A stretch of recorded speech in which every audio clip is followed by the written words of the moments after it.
बंदी छोड़ सतगुरु रामपाल जी परमेश्वर जी की जय हो।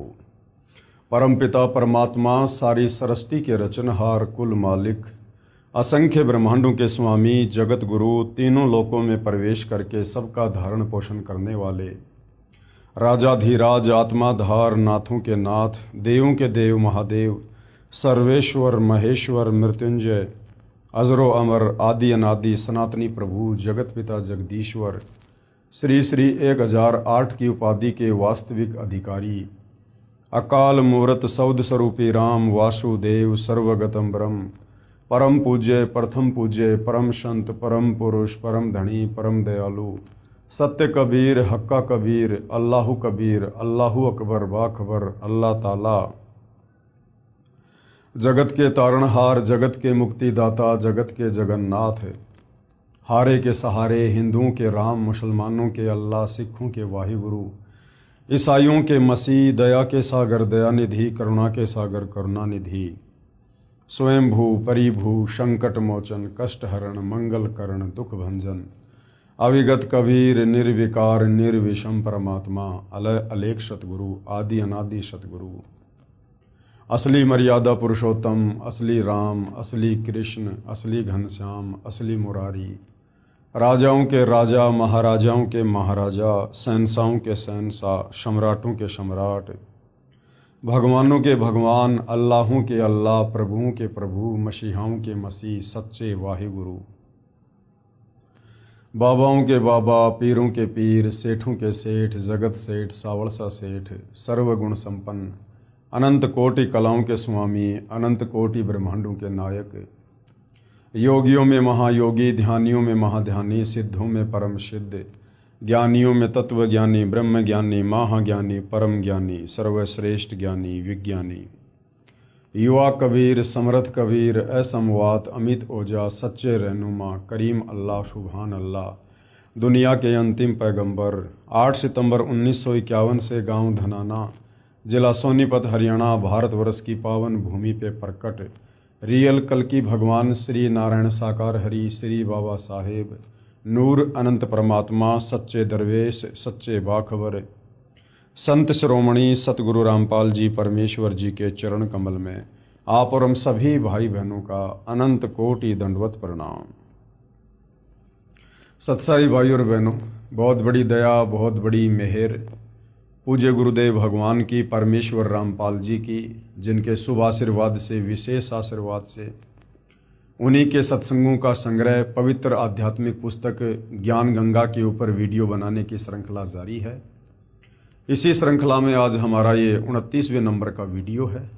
प्रत्येक वीडियो में पूज्य गुरुदेव भगवान जी के आशीर्वाद से हमें भक्ति मार्ग के विषय में अध्यात्म के विषय में वो सब कुछ जानने और समझने को मिल रहा है जो जानने की जिज्ञासा हमारी सदियों से थी, परंतु तत्व ज्ञान के अभाव में हमारे नादान धर्मगुरु हमें इन शास्त्रों से वो गूढ़ रहस्य निकाल कर नहीं बता पाए, नहीं समझा पाए कि परमात्मा कौन है, कैसा है, कहाँ रहता है, कैसे मिलता है, कैसा दिखाई देता है, उसकी शास्त्र अनुकूल भक्ति क्या है, हमें मुक्ति कैसे प्राप्त हो, हमें जन्म मरण और बुढ़ापे के संकट से हमें कैसे राहत मिले, हम लक 84 योनियों की पीड़ा से कैसे बाहर निकल सकते हैं। हमारे इन तमाम सवालों के जवाब हमारे धर्मगुरु नहीं दे पा रहे थे, क्योंकि ना तो उन्हें स्वयं तत्व ज्ञान था और ना ही वे किसी तत्वदर्शी संत की शरण में थे। और तत्वदर्शी संत के बिना इन आध्यात्मिक गूढ़ रहस्यों को, सदग्रंथों के सार को कोई भी व्यक्ति या महात्मा इनको सार्वजनिक नहीं कर सकता है। इसलिए भाई और बहनों, आज पूज्य गुरुदेव भगवान की पूरे विश्व के मानव समाज पर बहुत बड़ी कृपा हुई है कि आज उन्होंने हमें अध्यात्म का वो सार जो हमारे ही सदग्रंथों में छुपा हुआ था निकाल कर पवित्र पुस्तक ज्ञान गंगा के रूप में दे दिया है। और ये ज्ञान गंगा पुस्तक भारत देश में विशेषकर घर घर में पहुंच चुकी है। तो भाई और बहनों, अब समय आ गया है इस पवित्र पुस्तक ज्ञान गंगा को पढ़कर, इसके ज्ञान को समझकर जगत गुरु तत्वदर्शी सतगुरु रामपाल जी भगवान की शरण में आकर अपनी आत्मा का कल्याण करवाने का। तो भाई और बहनों, इस पुस्तक में अभी तक आपने भक्ति मार्ग के विषय में बहुत कुछ जान लिया है, बहुत कुछ पहचान लिया है। सबसे पहले तो हमें आत्मज्ञान के साथ साथ परमात्म ज्ञान हुआ कि वास्तव में वो परमात्मा कौन है जिन्होंने इस सारी सृष्टि को रचा है। वो साकार है या निराकार है, वो कहाँ रहता है। उसके बाद वो परमात्मा जिन जिन महापुरुषों को इस धरती पर स्वयं ही शतलोक से गति करके चलकर आकर मिले, उन आत्माओं को फिर अपना सचखंड दिखाया, सर्व ब्रह्मांडों की स्थिति से परिचित करवाया। उसके बाद उन आत्माओं ने भी अपनी वाणियों के माध्यम से देश और दुनिया को जगाया। तो भाइयों और बहनों, आज हम जो आगे बढ़ेंगे इस पवित्र पुस्तक में, तो आज का हमारा जो टॉपिक है वो है शंका समाधान।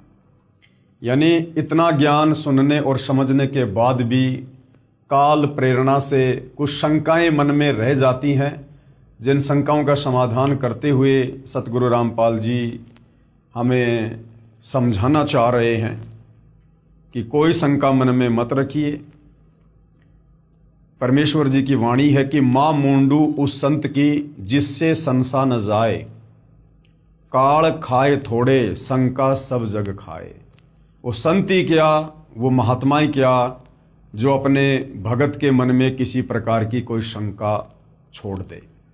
तो भाई और बहनों, यदि आप ध्यानपूर्वक पवित्र पुस्तक ज्ञान गंगा को पढ़ेंगे या सतगुरु रामपाल जी के मुख कमल से जो सत्संग बोले गए हैं आप उनको सुनेंगे, तो अपने ही धर्मशास्त्रों से सारे प्रमाण देखकर हमारे मन में अध्यात्म को लेकर किसी प्रकार की कोई शंका रह नहीं जाएगी। फिर भी जो छोटी मोटी शंकाएं हैं उनका भी सतगुरु रामपाल जी ने बखूबी समाधान किया है। प्रश्न, किसी ने सवाल किया, उपरोक्त गीता सार से तो सिद्ध होता है कि ब्रह्मा जी, विष्णु जी तथा शिव जी की पूजा व्यर्थ है, यानी बेकार है। यानी सतगुरु रामपाल जी ने जो पवित्र गीता जी का सार निकाल कर इस पवित्र पुस्तक ज्ञान गंगा में डाल दिया है, तो साधक कह रहा है कि इस पवित्र पुस्तक से गीता जी का सार समझकर तो ऐसा लगा कि जैसे श्री ब्रह्मा, श्री विष्णु और श्री शंकर जी की पूजा बिल्कुल व्यर्थ है, बिल्कुल बेकार है। परंतु मैं तो 30 वर्ष से श्री शिव जी की पूजा कर रहा हूँ तथा भगवान श्री कृष्ण जी मेरे बहुत प्रिय हैं। मैं इन प्रभुओं को नहीं छोड़ सकता, मेरा इनसे विशेष लगाव हो चुका है। श्री गीता जी का नित्य पाठ करता हूँ।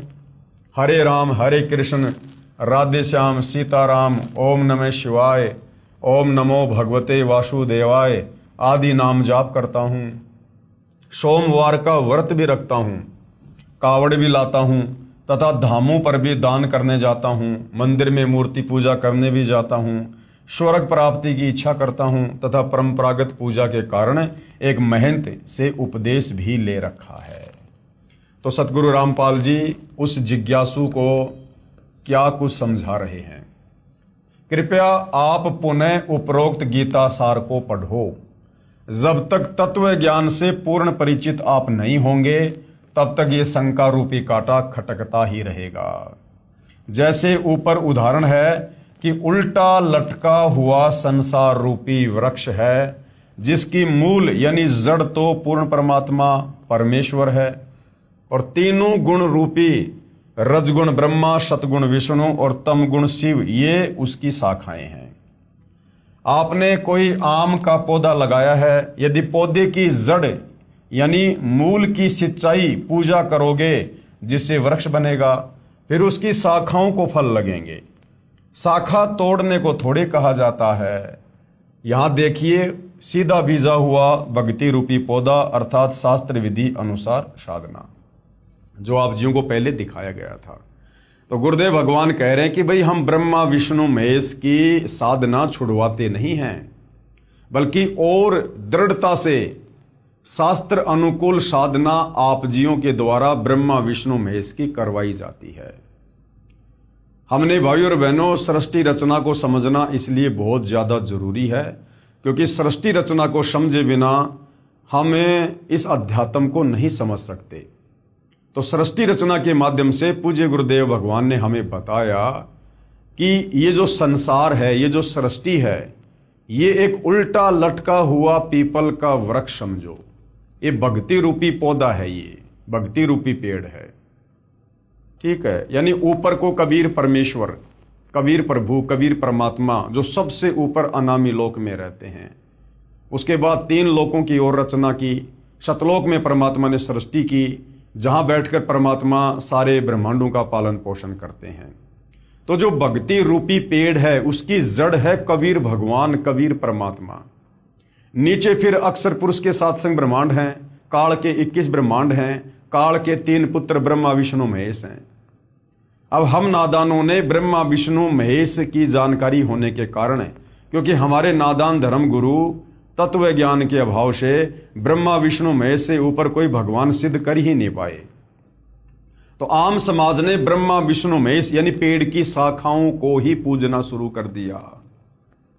अब यदि भाई और बहनों आप किसी पौधे की शाखाओं को अगर गमले में या मिट्टी में दबाकर उसकी सिंचाई करोगे, उसकी पूजा करोगे, वो पेड़ सूख जाएगा, हमें कभी भी फल प्राप्त नहीं होंगे। हमने पेड़ की जड़ को गमले में लगाना होगा, मिट्टी में दबाना होगा, फिर हमने खाद वगैरह पानी वगैरह डाल के उसकी पूजा करनी होगी। तो ये जो भक्ति रूपी पौधा है, पेड़ है, इसकी जड़ है कबीर भगवान, कबीर परमेश्वर। तो हमने उस परम अक्षर ब्रह्म कबीर परमेश्वर जी की पूजा करनी है। और जब हम पेड़ की जड़ की पूजा करेंगे, जड़ में खाद डालेंगे, पानी डालेंगे, तो पूरा पेड़ बनेगा और फिर शाखाओं को यानी ब्रह्मा विष्णु महेश को फल लगेंगे। अर्थात ब्रह्मा विष्णु महेश के माध्यम से फिर ये कबीर भगवान जब हम जड़ की यानी उनकी पूजा करेंगे, फिर ये हमें कर्म फल देंगे ब्रह्मा विष्णु महेश के माध्यम से। अब हम नादानों ने पेड़ की टहनियों को जमीन में दबा दिया और जड़ कर दी ऊपर, तो भला वो पेड़ सूखेगा, यानी हमारी भक्ति फिर कभी सफल नहीं होगी। इसी प्रकार पूजा तो पूर्ण परमात्मा अर्थात मूल की करनी है। फिर कर्म फल तीनों गुण ब्रह्मा विष्णु शिव रूपी शाखाओं को लगेंगे।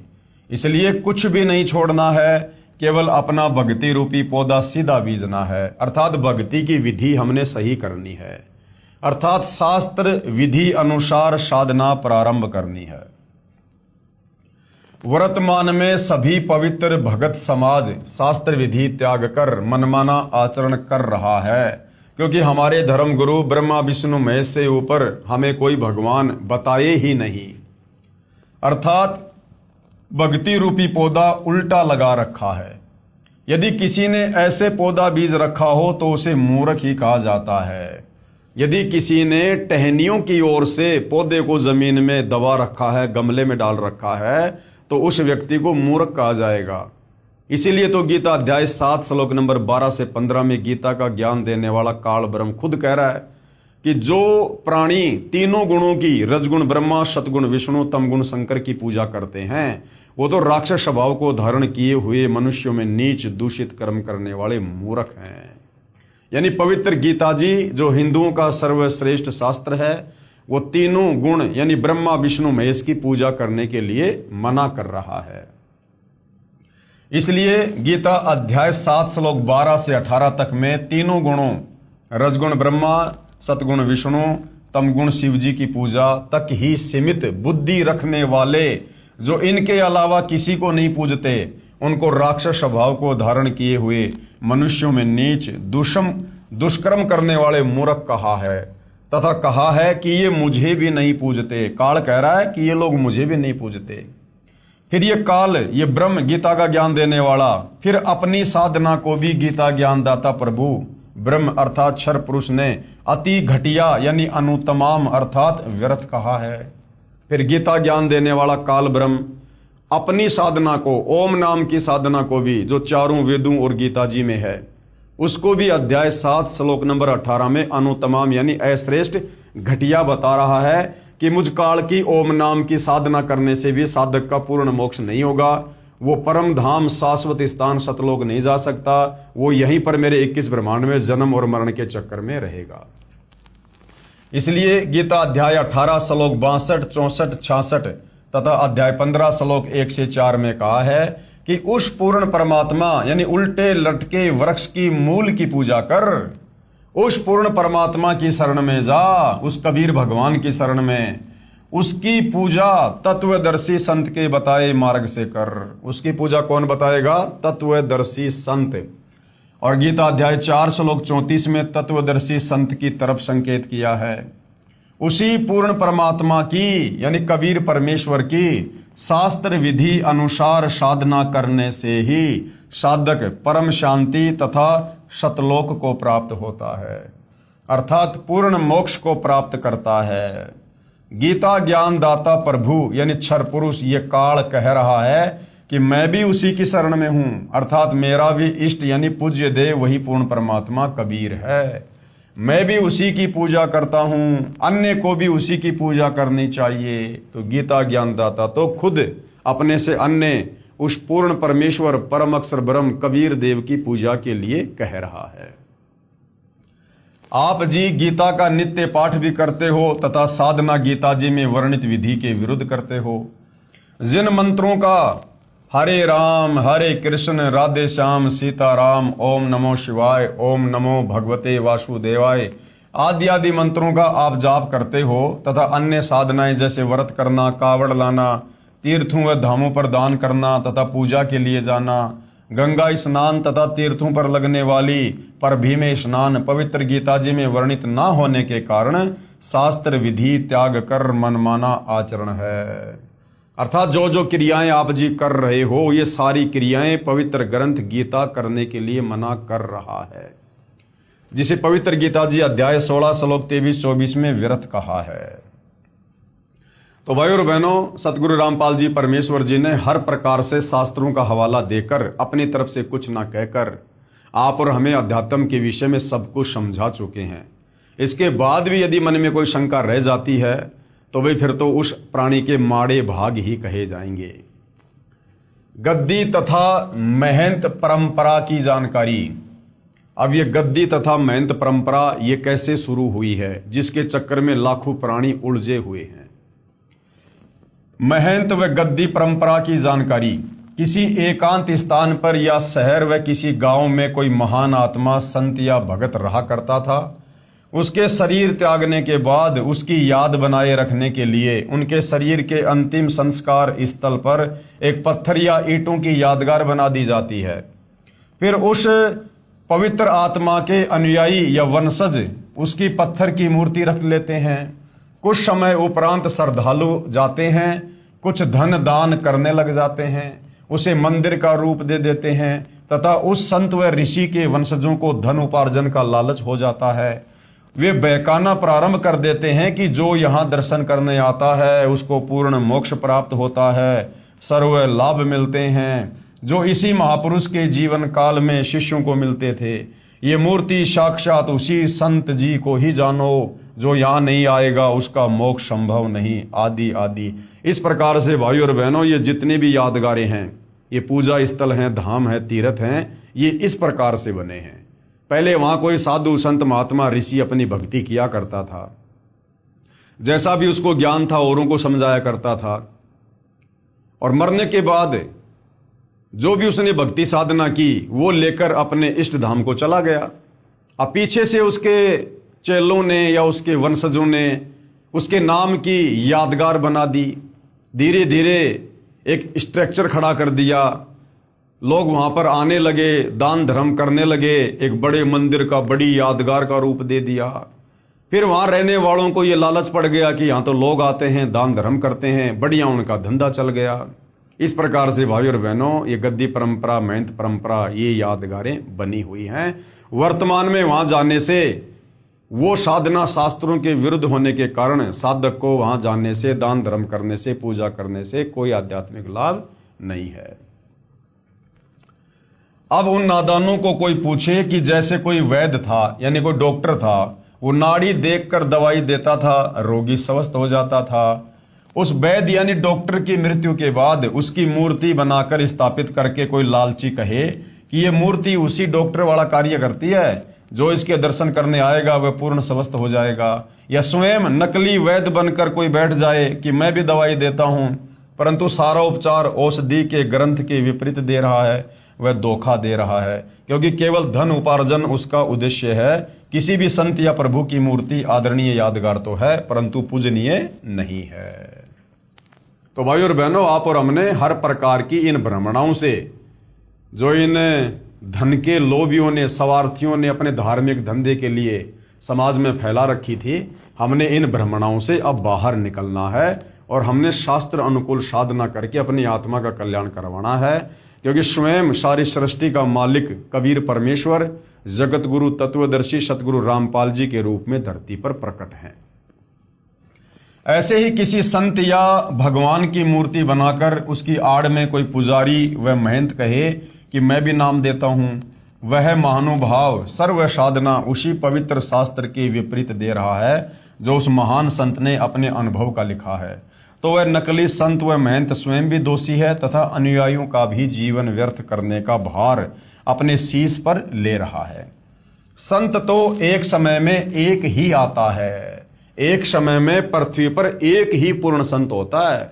अब देख लो, वर्तमान में धरती पर पूर्ण संत सतगुरु रामपाल जी हैं। इनके अलावा ये जितने भी आचार्य, शंकराचार्य, मंडलेश्वर हैं, धर्माचार्य हैं, किसी भी धर्म का कोई भी धर्म गुरु है, ये सारे के सारे नकली हैं, काल के द्वारा भेजे गए हैं। ये समाज का आध्यात्मिक दृष्टि से उल्टा ही मार्गदर्शन कर रहे हैं। उसके मार्ग में करोड़ों नकली संत, महंत तथा आचार्य बाधक बनते हैं। किसके? जो एक समय में एक ही संत धरती पर होता है। किसी संत जी के शरीर त्यागने के बाद संत या महंत परंपरा प्रारंभ होती है। पहले वाले संत के स्थान की रक्षार्थ एक प्रबंधक चुना जाता है जिसे महंत कहा जाता है। वह केवल उस पवित्र यादगार की देखभाल करने के लिए ही नियुक्त किया जाता है। फिर लालचवश वह स्वयं ही गुरु बन बैठता है तथा भक्ति चाहने वाली प्यारी आत्माएं उस पर आधारित होकर अपना जीवन व्यर्थ कर जाती हैं। महंत परंपरा का नियम बना रखा है कि पूर्व महंत का प्रथम पुत्र महंत पद का अधिकारी होगा, चाहे वह शराबी हो, चाहे वह अज्ञानी हो। ये भक्ति मार्ग है। इसमें केवल पूर्ण संत ही जीव उद्धार कर सकता है। दास ने 2-3 महंत परंपरा की पुस्तक पढ़ी, उनमें जो देखा वो इस प्रकार है। अब क्या समझा रहे हैं गुरुदेव भगवान? एक 2 वर्ष का बच्चा गद्दी पर बैठा दिया, फिर वह बड़ा होकर नामदान करने लग गया। अब बचाओ, 2 साल का बच्चा लोगों का क्या मार्गदर्शन करेगा? उसको क्या आध्यात्मिक ज्ञान है? लेकिन एक परंपरा के तहत उसको महंत बना के बैठा दिया। दूसरी पुस्तक में पढ़ा कि एक 5 वर्ष के बच्चे का पिताजी जो महंत जी था अचानक मृत्यु को प्राप्त हो गया। बाद में संगत ने तथा उसकी माताजी ने उस 5 वर्षीय बच्चे को महंत पद पर नियुक्त कर दिया। कुछ वर्ष पर्यंत वह गुरुजी बन गया। अब बताओ, 5 साल का बच्चा जिसको अपने कपड़े भी पहनने नहीं आते ढंग से, उस बच्चे को महंत बनाकर बैठा दिया। दुनिया उसकी पूजा करने लगी। एक महंत परंपरा के इतिहास को पढ़ा कि महंत को कोई संतान नहीं हुई, उसकी मृत्यु हो गई। भाई की मृत्यु पहले हो चुकी थी, कोई संतान नहीं थी। गद्दी की रखवाली के लिए एक सेवक को उस कुल में संतान होने तक अस्थायी महंत नियुक्त कर दिया। कुछ समय उपरांत महंत कुल में किसी के लड़का हुआ और जो अस्थायी महंत जो गद्दी पे बैठा था वो गद्दी लेकर भाग गया। किसी अन्य शहर में स्वयं ही गद्दी स्थापना करके महंत बन बैठा, वहां नई दुकान खोल ली तथा पूर्व स्थान पर एक 2.5 वर्ष का बच्चा महंत बना दिया गया। एक महंत परंपरा का इतिहास देखा कि बड़ा बेटा घर त्याग गया, उससे छोटे को महंत पद पर नियुक्त कर दिया। कुछ समय पर्यंत वहां मंदिर बन गया तथा अधिक चढ़ावा भेंट पूजा का धन आने लगा। उस बड़े वाले की संतान ने कहा कि इस मंदिर पर हमारा अधिकार है। इस कारण झगड़ा शुरू हुआ। गद्दी पर विराजमान महंत जी की हत्या कर दी गई। फिर उसका बड़ा बेटा महंत अर्थात गद्दी का अधिकारी नियुक्त कर दिया, उसकी भी हत्या कर दी गई। फिर उसका दूसरा भाई गद्दी पर बैठाया गया। दूसरे जो अपने को अधिकारी बताते थे उन्होंने नया स्थान बनाकर नई दुकान खोल ली। एक दूसरे पर मुकदमे करके सुखमय जीवन को लालच में नरक बना लिया। वह धाम कहाँ रहा? अरे धाम पर जाने से तो शांति होनी चाहिए, धाम पर तो ज्ञान बंटना चाहिए, धाम पर तो शास्त्र अनुकूल साधना होनी चाहिए। तो ऐसी जगहों को धाम नहीं कहा जा सकता।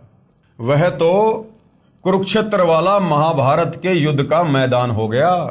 कुछ महंतों ने संत बनाने की एजेंसी ले रखी है, लाल कपड़े धारण करवाते हैं, पूर्व नाम को बदलकर अन्य नाम रख देते हैं, फिर वह बनावटी महंत का बनावटी शिष्य नकली संत बनकर भोली आत्माओं के जीवन के साथ खिलवाड़ करता रहता है तथा अनमोल मनुष्य जीवन को स्वयं भी व्यर्थ कर रहा है तथा भोली आत्माओं के जीवन को भी नाश कर रहा है तथा महापाप का भागी बन रहा है।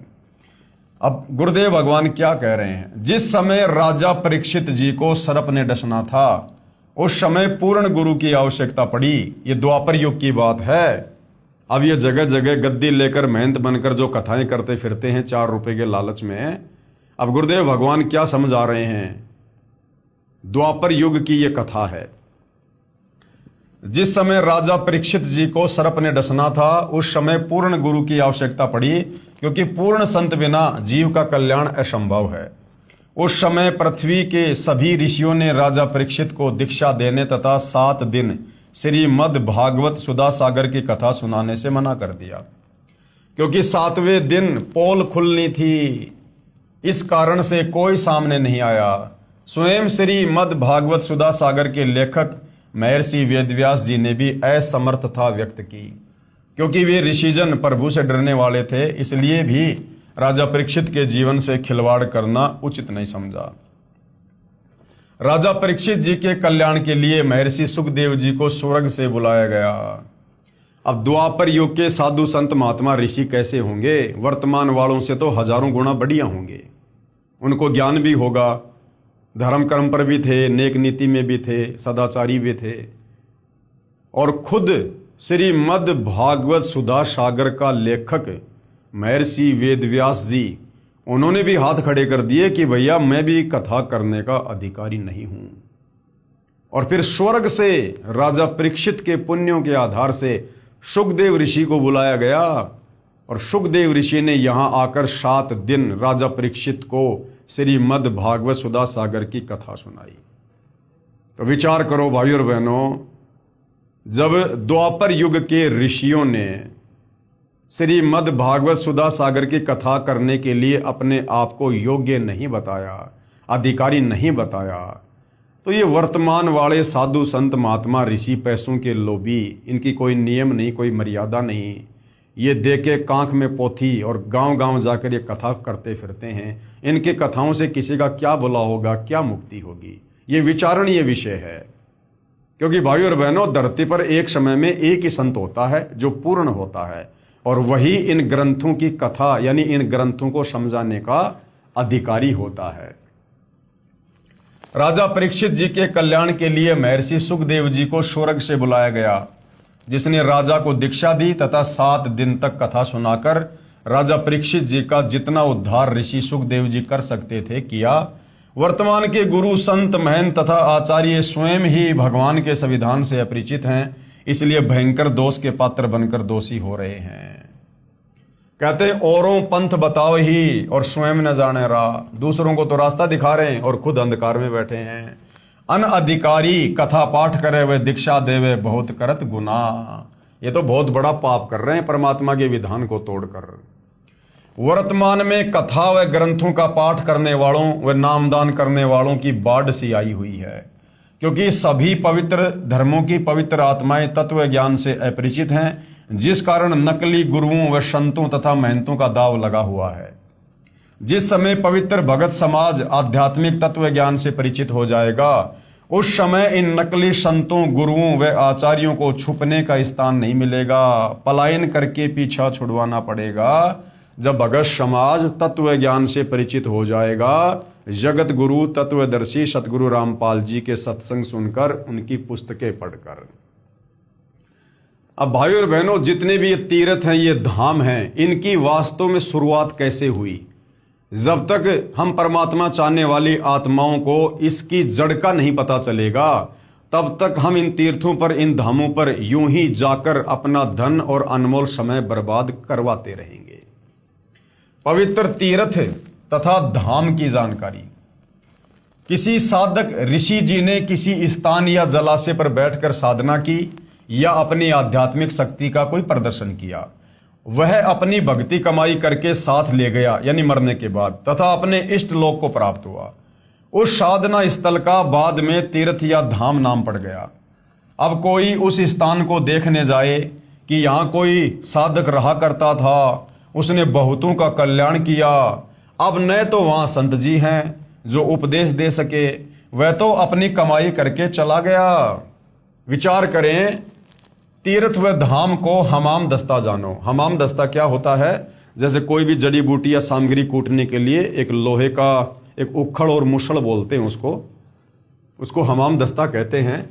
एक 1.5 फुट का लोहे का गोल पात्र लगभग 9 इंच परिधि का उखड़ जैसा होता है तथा 1.5 फुट लंबा तथा 2 इंच परिधि का गोल लोहे का डंडा सा मुसड़ जैसा होता है, जो सामग्री व दवाइयां आदि कूटने के काम आता है। उसे हमाम दस्ता कहते हैं। एक व्यक्ति अपने पड़ोसी का हमाम दस्ता मांग कर लाया। उसने हवन की सामग्री कूटी तथा मांझ धोकर लौटा दिया। जिस कमरे में हमाम दस्ता रखा था उस कमरे में सुगंध आने लगी उस जड़ी बूटी की। घर के सदस्यों ने देखा कि यह सुगंध कहां से आ रही है, तो पता चला कि हमाम दस्ते से आ रही है। वे समझ गए कि पड़ोसी ले गया था, उसने कोई सुगंध युक्त वस्तु कूटी होगी और कुछ दिन बाद वो सुगंध भी आना फिर बंद हो जाती है। इसी प्रकार ये तीर्थ और धाम है भाई और बहनों। इसी प्रकार तीर्थ व धाम को एक हमाम दस्ता जानो। जैसे सामग्री कूटने वाले ने अपनी सारी वस्तु पहुंच कर रख दी, खाली हमाम दस्ता लौटा दिया। अब कोई उस हमाम दस्ते को सूंघ कर ही कृतार्थ माने तो नादानी है। उसको भी सामग्री लानी पड़ेगी, तब पूर्ण लाभ होगा। ठीक इसी प्रकार किसी धाम व तीर्थ पर रहने वाला पवित्र आत्मा तो राम नाम की सामग्री कूटकर, यानी जैसे भी उसके पास भक्ति थी वो करके और अपना शरीर छोड़ के झाड़ पहुंचकर अपनी सर्व कमाई को साथ ले गया। बाद में अनजान श्रद्धालु उस स्थान पर जाने मात्र से कल्याण समझे तो उनके मार्गदर्शकों यानी गुरुओं की शास्त्र विधि रहित बताई साधना का ही परिणाम है। उस महान आत्मा संत की तरह भगवान की साधना करने से ही कल्याण संभव होगा। उन तीर्थों के धामों के चक्कर काटने से कुछ नहीं मिलेगा। उसके लिए तत्वदर्शी संत की खोज करके उससे उपदेश लेकर आजीवन भक्ति करके मोक्ष प्राप्त करना चाहिए। शास्त्र विधि अनुकूल सत साधना गुरुदेव कह रहे हैं मुझ दास के पास उपलब्ध है, कृपया निःशुल्क प्राप्त करें। ऐसी अनमोल वस्तु जिसका कोई मूल्य नहीं है, जिस साधना से, जिन मंत्रों के जाप से हमारी आत्मा का कल्याण होगा, जन्म जन्म का संताप कटेगा। युगों युगों से हम जो जन्म मरण का कष्ट भोग रहे हैं, 184 योनि में गधे कुत्ते सूअर बनकर यातना भोग रहे हैं, नरक भोग रहे हैं, हमारा वो रोग कटेगा। ऐसी अनमोल वस्तु तीनों लोकों में जिसके समान कोई कीमती वस्तु नहीं, वो हमें सतगुरु रामपाल जी मुफ्त में दे रहे हैं, मुफ्त में। और भाई और बहनों, युगों युगों के बाद दाव लगता है सत भक्ति का, युगों युगों के बाद। अब गुरुदेव बता रहे श्री अमरनाथ धाम की स्थापना कैसे हुई। जहां दुनिया जाती है दर्शन करने के लिए कि हमारी मुक्ति होगी, मोक्ष होगा, हमारे को पुण्य मिलेंगे, तो पहले वहां जाने से पहले ये जान लो कि अमरनाथ धाम की स्थापना कैसे हुई। भगवान शंकर जी ने पार्वती जी को एकांत स्थान पर उपदेश दिया था, यानी नाम दीक्षा दी थी, जिस कारण से माता पार्वती जी इतनी मुक्त हो गई कि जब तक भगवान शिव जी यानी तमोगुण की मृत्यु नहीं होगी तब तक उमा जी की भी मृत्यु नहीं होगी। 7 ब्रह्मा जी की मृत्यु के उपरांत भगवान विष्णु की मृत्यु होती है और 7 विष्णु जी की मृत्यु के बाद शिव जी की मृत्यु होती है। तब माता पार्वती जी भी मृत्यु को प्राप्त होगी। यानी भगवान शंकर से नाम उपदेश लेकर पार्वती जी इतनी अमर हो गई कि जब तक भगवान शंकर नहीं मरेगा तब तक पार्वती भी नहीं मरेगी। लेकिन मरेंगे भगवान शंकर भी और मरेगी फिर पार्वती भी। तब माता पार्वती जी भी मृत्यु को प्राप्त होगी। पूर्ण मोक्ष नहीं हुआ, क्योंकि जब शंकर जी का ही मोक्ष नहीं है तो पार्वती जी का कैसे होगा। फिर भी जितना लाभ पार्वती जी को हुआ वह भी अधिकारी से उपदेश मंत्र लेकर हुआ। बाद में श्रद्धालुओं ने उस स्थान की याद बनाए रखने के लिए उसको सुरक्षित रखा तथा दर्शक जाने लगे। जिस जगह पर भगवान शंकर ने पार्वती जी को मंत्र दिए थे उसको अमरनाथ कहते हैं, उस जगह को अमरनाथ कहते हैं जहां पर पार्वती जी को अमर मंत्र दिए थे। बाद में लोगों ने उस जगह को सुरक्षित बनाए रखने के लिए वहां पर एक यादगार बना दी। अब गुरुदेव कह रहे हैं जैसे ये दास, यानी अपने लिए गुरुदेव कह रहे हैं कि स्थान स्थान पर जा जाकर सत्संग करता है, वहां पर खीर व हलवा भी बनाया जाता है। जो भगत आत्मा उपदेश प्राप्त कर लेता है उसका कल्याण हो जाता है। सत्संग की समाप्ति के बाद सभी टेंट आदि उखाड़कर दूसरे स्थान पर सत्संग के लिए चले गए। पूर्व स्थान पर केवल मिट्टी या ईंटों की बनाई भट्टी व चूल्हे से छोड़ दिए। फिर कोई उसी शहर के व्यक्ति से कहे कि आओ आपको वह जगह दिखाकर लाता हूं जहां सतगुरु रामपाल जी का सत्संग हुआ था, खीर बनाई थी। बाद में उन भट्टियों को देखने जाने वाले को न तो खीर मिलेगी, न ही सत्संग के अमृत वचन सुनने को मिलेंगे, और ना ही उपदेश प्राप्त हो सकता जिससे कल्याण हो सके। उसके लिए संत ही खोजना पड़ेगा। जहां सत्संग चल रहा हो वहां पर सर्व कार्य सिद्ध होंगे। तो भाई दुनिया जिस अमरनाथ पर जाती है भक्ति भाव से, वहां ना तो भगवान शंकर है ना पार्वती है, केवल वो एक यादगार है। और वहां पर चाहे चक्कर काटना तो छोड़ो, अगर वहां पर तुम खुद भी रहने लग जाओ, यदि तुम वहां पर बस जाओ तो भी तुम्हारी आत्मा का कल्याण नहीं है। ठीक इसी प्रकार तीर्थों व धामों पर जाना तो उस यादगार स्थान रूपी भट्टी को देखना मात्र ही है। यह पवित्र गीता जी में वर्णित ना होने से शास्त्र विरुद्ध हुई, जिससे कोई लाभ नहीं। इसका प्रमाण पवित्र गीता अध्याय 16 श्लोक 23-24 में कि अर्जुन, शास्त्र विधि को त्याग कर जो मनमानी भक्ति पूजा करते हैं उनको कोई लाभ नहीं, उनकी कोई गति नहीं, उनकी कोई मुक्ति नहीं। तत्व ज्ञानहीन संतों व महंतों तथा आचार्यों द्वारा भ्रमित श्रद्धालु तीर्थों व धामों पर आत्म कल्याणार्थ जाते हैं। श्री अमरनाथ जी की यात्रा पर गए श्रद्धालु 3-4 बार बर्फानी तूफान में दबकर मृत्यु को प्राप्त हुए। प्रत्येक बार मरने वालों की संख्या हजारों में होती थी। विचारणीय विषय है कि यदि श्री अमरनाथ जी के दर्शन व पूजा लाभदायक होती तो क्या भगवान शिव उन भक्तों की रक्षा नहीं करते? अर्थात प्रभु शिव जी भी शास्त्र विरुद्ध साधना से अप्रसन्न हैं। भगवान शंकर भी इन पाखंडों से प्रसन्न नहीं है, इस प्रकार की साधनाओं से। वैष्णो देवी के मंदिर की स्थापना कैसे हुई? जो श्रद्धालु वैष्णो देवी मंदिर जाते हैं भक्ति भाव से पूजा के लिए, आत्म कल्याण के लिए, तो पहले यह तो जान लो कि वैष्णो देवी मंदिर की स्थापना कैसे हुई। जब सती जी यानी उमा देवी अपने पिता राजा दक्ष के हवन कुंड में छलांग लगाने से जलकर मृत्यु को प्राप्त हुई। अब वो हवन कुंड में छलांग क्यों लगाई? गुरुदेव ने बताया, एक समय शंकर और पार्वती जी, जिसको उमा भी कहते हैं, दोनों आकाश मार्ग से जा रहे थे। उसी समय विष्णु अवतार श्री रामचंद्र जी धरती पर आए हुए थे और उनको 14 साल का वनवास मिला हुआ था, और जंगल से उनकी पत्नी सीता को रावण उठाकर ले गया था। पीछे से सीता के वियोग में वो पागलों की तरह व्यवहार कर रहे थे। वृक्षों से लिपट लिपट कर पूछ रहे थे, हाय मेरी सीता कहाँ गई? मृगों से लिपट लिपट कर पूछ रहे थे, रो रहे थे। तो ऊपर से शंकर जी ने हाथ जोड़कर उनको प्रणाम किया। तो पार्वती ने पूछा, आप किसको प्रणाम कर रहे हो? तो शंकर जी ने कहा कि मैं भगवान विष्णु को प्रणाम कर रहा हूं। तो पार्वती ने कहा कि ये इस प्रकार से आम आदमी की तरह रोने वाला अपनी पत्नी के वियोग में, ये भगवान कैसे हो सकता है? मैं तो इसकी परीक्षा लूंगी। तो शंकर जी ने कहा कि तू ये गलती मत कर देना, तू सीता का रूप बनाकर भगवान के सामने मत चली जाना। अगर तुमने सीता का रूप बना लिया तो सीता मेरी भाभी है और भाभी मां के समान होती है, फिर तू मेरे योग्य नहीं रहेगी, फिर मैं तुझे पत्नी रूप में स्वीकार नहीं करूंगा। तो उस समय तो पार्वती ने कहा ठीक है, नहीं लूंगी परीक्षा। घर आने के बाद शंकर जी तो अपने काम धाम से चले गए। पीछे से पार्वती ने सीता जी का रूप बनाया और रामचंद्र जी के सामने जाके खड़ी हो गई कि अगर भगवान होगा तो मुझे पहचान लेगा। अब जैसे पार्वती सीता जी का रूप बना के खड़ी हुई, उधर से इस काल में इसने श्री रामचंद्र जी को सद्बुद्धि दे दी, ज्ञान योग खोल दिया, दृष्टि दे दी, और रामचंद्र जी ने पहचान लिया कि ये तो मेरी पत्नी सीता नहीं, ये तो जो है ये तो पार्वती है। तो रामचंद्र जी ने कहा कि हे दक्ष पुत्री माया, भगवान शंकर को कहां छोड़कर आ गई? अब पार्वती ने देखा भैया इसने तो मुझे पहचान लिया, तो वापस वो पार्वती रूप में आ गई और कहा कि भगवान शंकर ठीक कह रहे थे, आप तो वास्तव में भगवान ही हो। चली गई।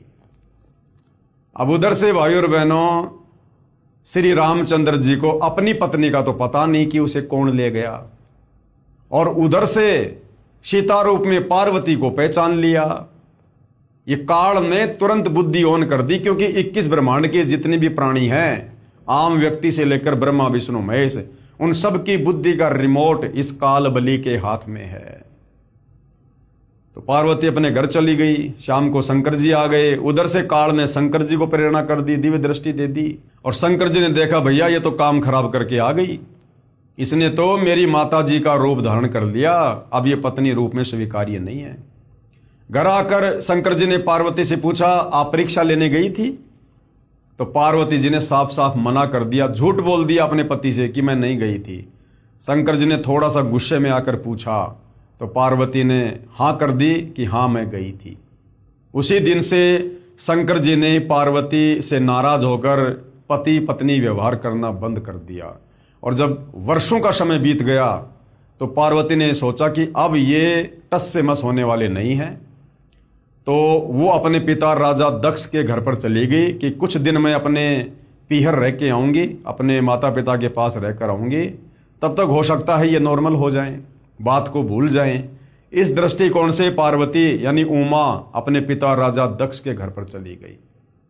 उस समय राजा दक्ष एक हवन करवा रहा था, जिसमें बहुत सारे साधु संत महात्मा ऋषि आए हुए थे, और राजा दक्ष की जितनी भी लड़कियां थी उन सब के जो पति थे वो भी आए हुए थे, सबके हवन कुंड बने हुए थे, और जो जो दामाद नहीं आया था उसका भाग अलग से निकाल रखा था। परंतु पार्वती और शंकर जी का कहीं कोई इस प्रकार का स्थान नहीं था। पूरे हवन कुंड में पार्वती ने घूम के देख लिया। अंत में अपने पिता के पास गई और कहा, पिताजी आपने मेरी सभी बहन और उनके पतियों के लिए जो है ये जगह वगैरह नियुक्त की हुई है हवन के लिए, हमारे लिए क्यों नहीं की? तो राजा दक्ष ने पार्वती का अपमान कर दिया और कहा, तू पहले ये बता तुझे यहां बुलाया किसने, और मैं उसका भाग क्यों निकालूं जिसके गले में सर्प पड़े रहते हैं, ना नहाता ना धोता है, राख को लपेट के रहता है।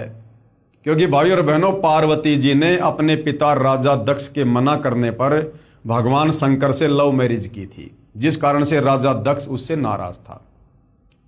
तो इस प्रकार अपनी बेइज्जती को देखकर और उधर से अपने पति को नाराज देखकर कि ना तो मेरा ससुराल में कोई जगह है, ना पीहर में कोई जगह है, ये सोचकर दुखी मन से काल प्रेरणा से और वो जो पार्वती थी वो उस हवन कुंड में छलांग लगा गई और वो जलकर खाक हो गई।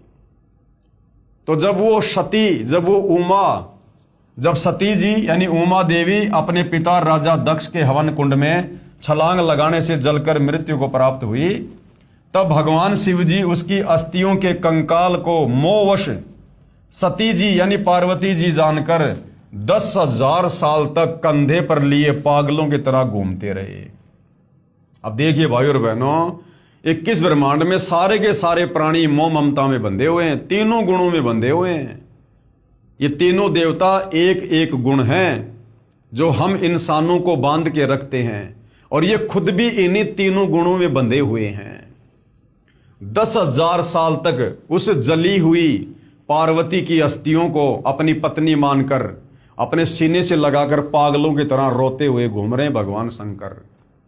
जैसे एक बंदरिया का बच्चा मर जाता है फिर भी वो उसे अपना बच्चा मानकर छाती से लगाकर घूमती रहती है।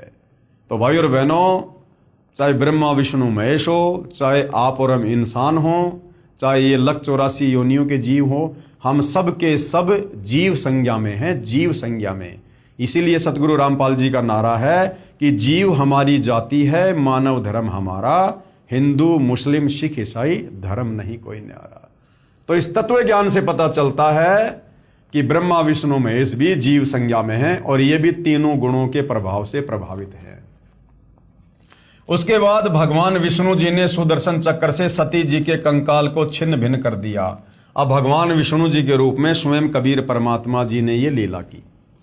जहां धड़ गिरा, जहां पर पार्वती जी का वो धड़ वाला हिस्सा गिरा कंकाल का, वहां पर उसको जमीन में गाड़ दिया गया, इस धार्मिक घटना की याद बनाए रखने के लिए कि ऐसी घटना घटित हुई थी। उसके ऊपर एक मंदिर जैसी यादगार बना दी कि कहीं आने वाले समय में कोई ये ना कह दे कि पुराण में गलत लिखा है। उस मंदिर में एक स्त्री का चित्र रख दिया, उसे वैष्णो देवी कहने लगे। उसकी देख रेख व श्रद्धालु दर्शकों को उस स्थान की कहानी बताने के लिए एक नेक व्यक्ति नियुक्त किया गया, जैसे गाइड वगैरह होते हैं। उसको अन्य धार्मिक व्यक्ति कुछ वेतन देते थे। बाद में उसके वंशजों ने उस पर भेंट दान लेना प्रारंभ कर दिया तथा कहने लगे कि एक व्यक्ति का व्यापार ठप हो गया था। माता के 100 रुपए संकल्प किए, एक नारियल चढ़ाया, वह बहुत धनवान हो गया। एक निसंतान दंपत्ति था, उसने माता जी के 200 रुपए, एक साड़ी, एक सोने का गले का हार चढ़ाने का संकल्प किया, उसको पुत्र प्राप्त हो गया। और इस प्रकार से भाइयों और बहनों, तत्व ज्ञान के अभाव में आम आदमी देखम देखा भेड़ चाल में इन धर्मों पर जाने लगा और इन धामों की पूजा शुरू हो गई। इस प्रकार भोली आत्माएं इन दंत कथाओं पर आधारित होकर अपनी पवित्र गीता जी तथा पवित्र वेदों को भूल गए कि हमारी गीता और वेदों में भगवान प्राप्ति के लिए, मुक्ति के लिए क्या भक्ति साधना लिखी है, उसको तो भूल गए और भेड़ चाल में इन तीर्थों पर, धामों पर जाना शुरू कर दिया, जिसमें वह सर्व साधनाएं शास्त्र विधि रहित लिखी हैं, जिसके कारण न कोई सुख होता है, न कोई कार्य सिद्ध होता है और न ही परम गति अर्थात मुक्ति होती है। कहाँ? इन धामों पर जाने से, तीर्थों पर जाने से, क्योंकि गीता और चारों वेद इन साधनाओं को करने के लिए मना कर रहे हैं। इसका प्रमाण पवित्र गीता अध्याय 16 मंत्र 23-24 में है। इसी प्रकार जहां देवी की आंखें गिरी वहां नैना देवी का मंदिर, जहां जिव्या गिरी वहां पर श्री जवाले जी के मंदिर तथा जहां धड़ गिरा वहां वैष्णो देवी के मंदिर की स्थापना हो गई।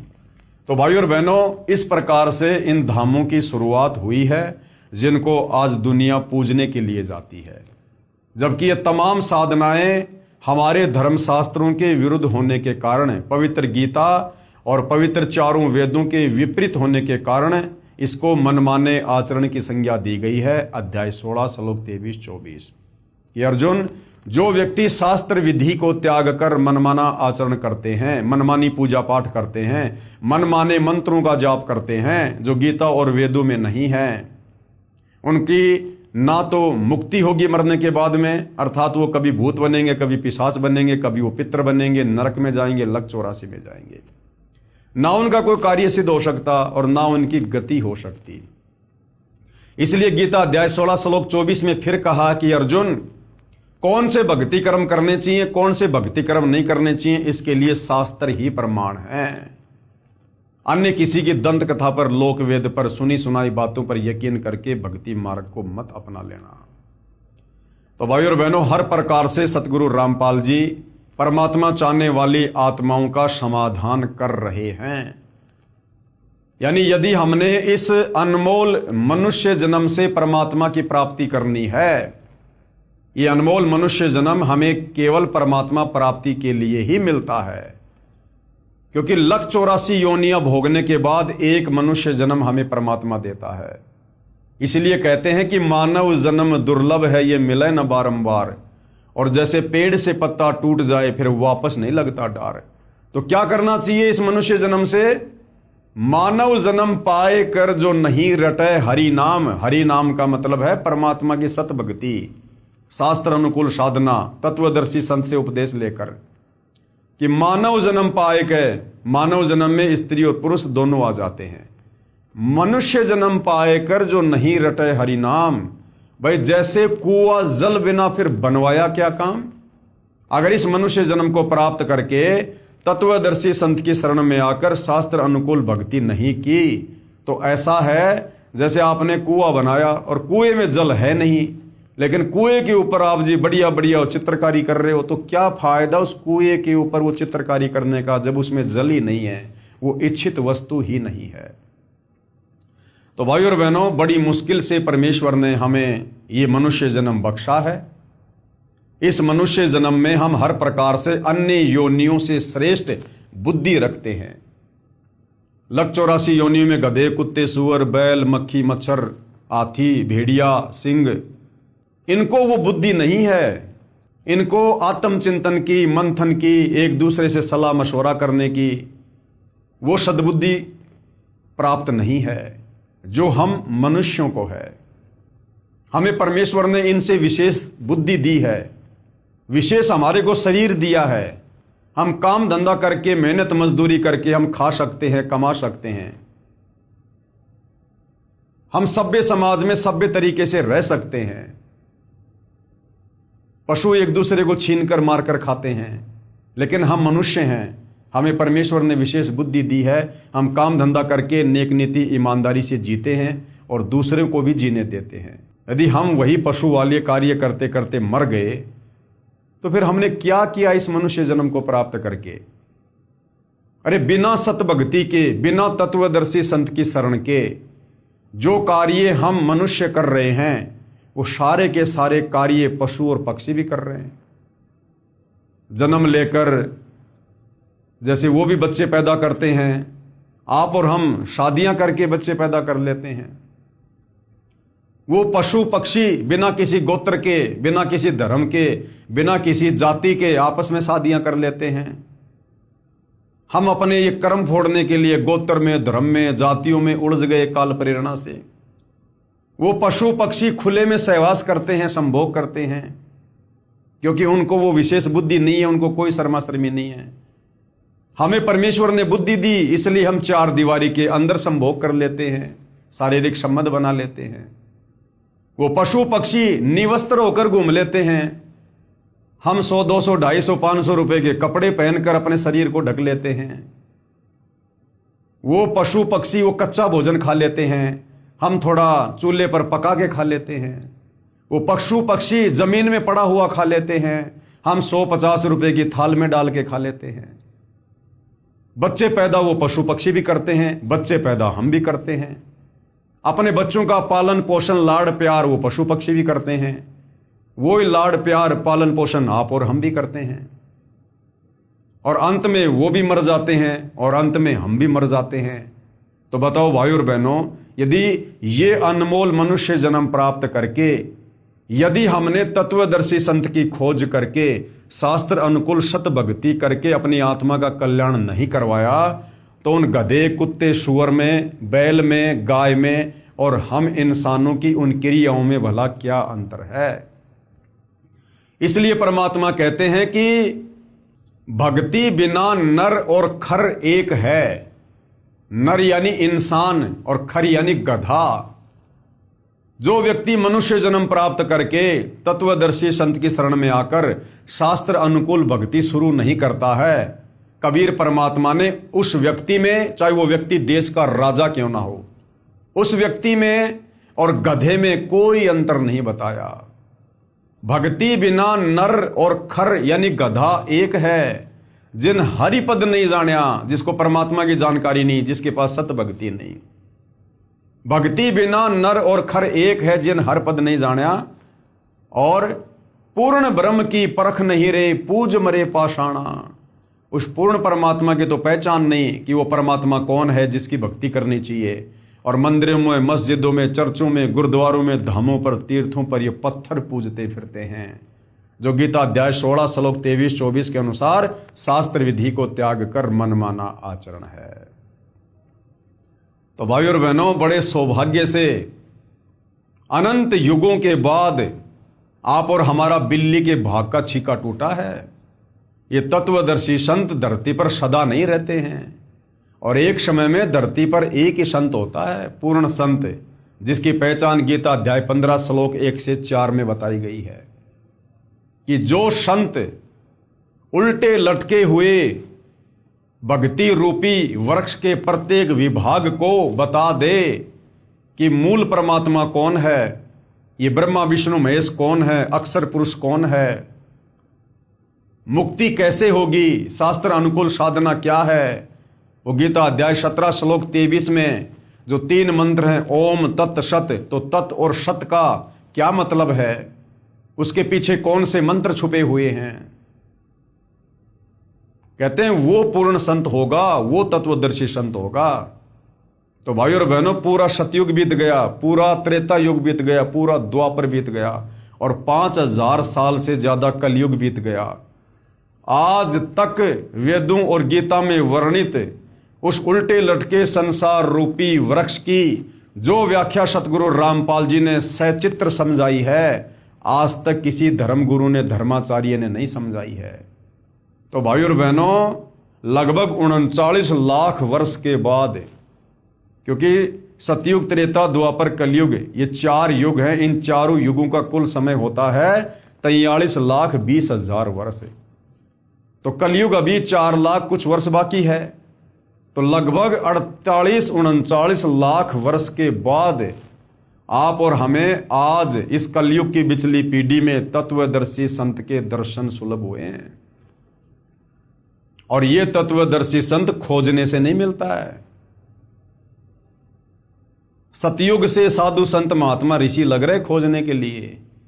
सतयुग में लाखों साल की उम्र होती थी, बेचारे घर बार छोड़कर, बाल बच्चे छोड़कर वैराग्य धारण कर लेते थे।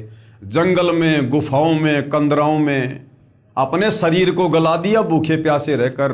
मिट्टी चढ़ जाया करती थी शरीर पर, दीमक लग जाती थी, समाधि लगा के बैठ जाया करते थे। परमात्मा प्राप्ति के लिए भाई और बहनों, उनको तो इस ब्रह्मा विष्णु महेश के पिता, गीता ज्ञानदाता काल ने भी अपने दर्शन नहीं दिए। और आज आप और हमें उस पूर्ण ब्रह्म परमात्मा कबीर देव, कबीर साहिब के जगत गुरु तत्वदर्शी सतगुरु रामपाल जी के रूप में साक्षात दर्शन हो रहे हैं। आज वो परमात्मा हमें ढूंढता हुआ फिर रहा है। और यदि आज हमने मौका खो दिया, और यदि फिर हमें कभी मनुष्य जन्म मिला, फिर हम परमात्मा को खोजते खोजते रह जाएंगे, नहीं मिलेगा। और यदि लक 84 योनि में गधे, कुत्ते, सुअर की अगर योनियों में चले गए, तो उसके बाद हमें ना तो तत्वदर्शी संत की पहचान करवाने वाला कोई मिलेगा, और यदि मिल गया तो हम उस लक 84 योनि के शरीरों में उस तत्वदर्शी संत की पहचान करने योग्य नहीं रहेंगे। आज गधे, कुत्ते, सुअर को आप बैठ के समझाओ कि भक्ति कर ले, राम का नाम ले ले, तत्वदर्शी संत आया हुआ है, उसको पता ही नहीं हम क्या भोग रहे हैं, क्योंकि वो भोग योनि है। अब वो भोग योनि भोग रहा है वो जीव, क्योंकि वो भी हमारी तरह कभी मनुष्य था, स्त्री या पुरुष, और उसको भी लोगों ने बताया, समझाया कि भाई भक्ति कर ले, परमात्मा आए हुए हैं। लेकिन वो अफलातुनी में रह गया कि किसने देखा भगवान, सब डींग मारते हैं, कुछ नहीं है, अपना काम धंधा करो, अपने बच्चों का पालन पोषण करो, यही भक्ति है, यही धर्म है बस। और यही छोटी मोटी साधना करता रहता था। अब वो भाई शरीर छोड़ने के बाद सत भक्ति उसकी बनी नहीं, सीधा लक 84 योनियों में काल ने ठोक दिया। अब वो अपना कर्म भोग रहा है, जो कर्म उसने मनुष्य योनि में किया था, शास्त्र विरुद्ध साधना करके, संतों की बातों को कानों के ऊपर से टाल दिया। आज वो गधा, कुत्ता, सुअर बनकर असहनीय पीड़ा भोग रहा है।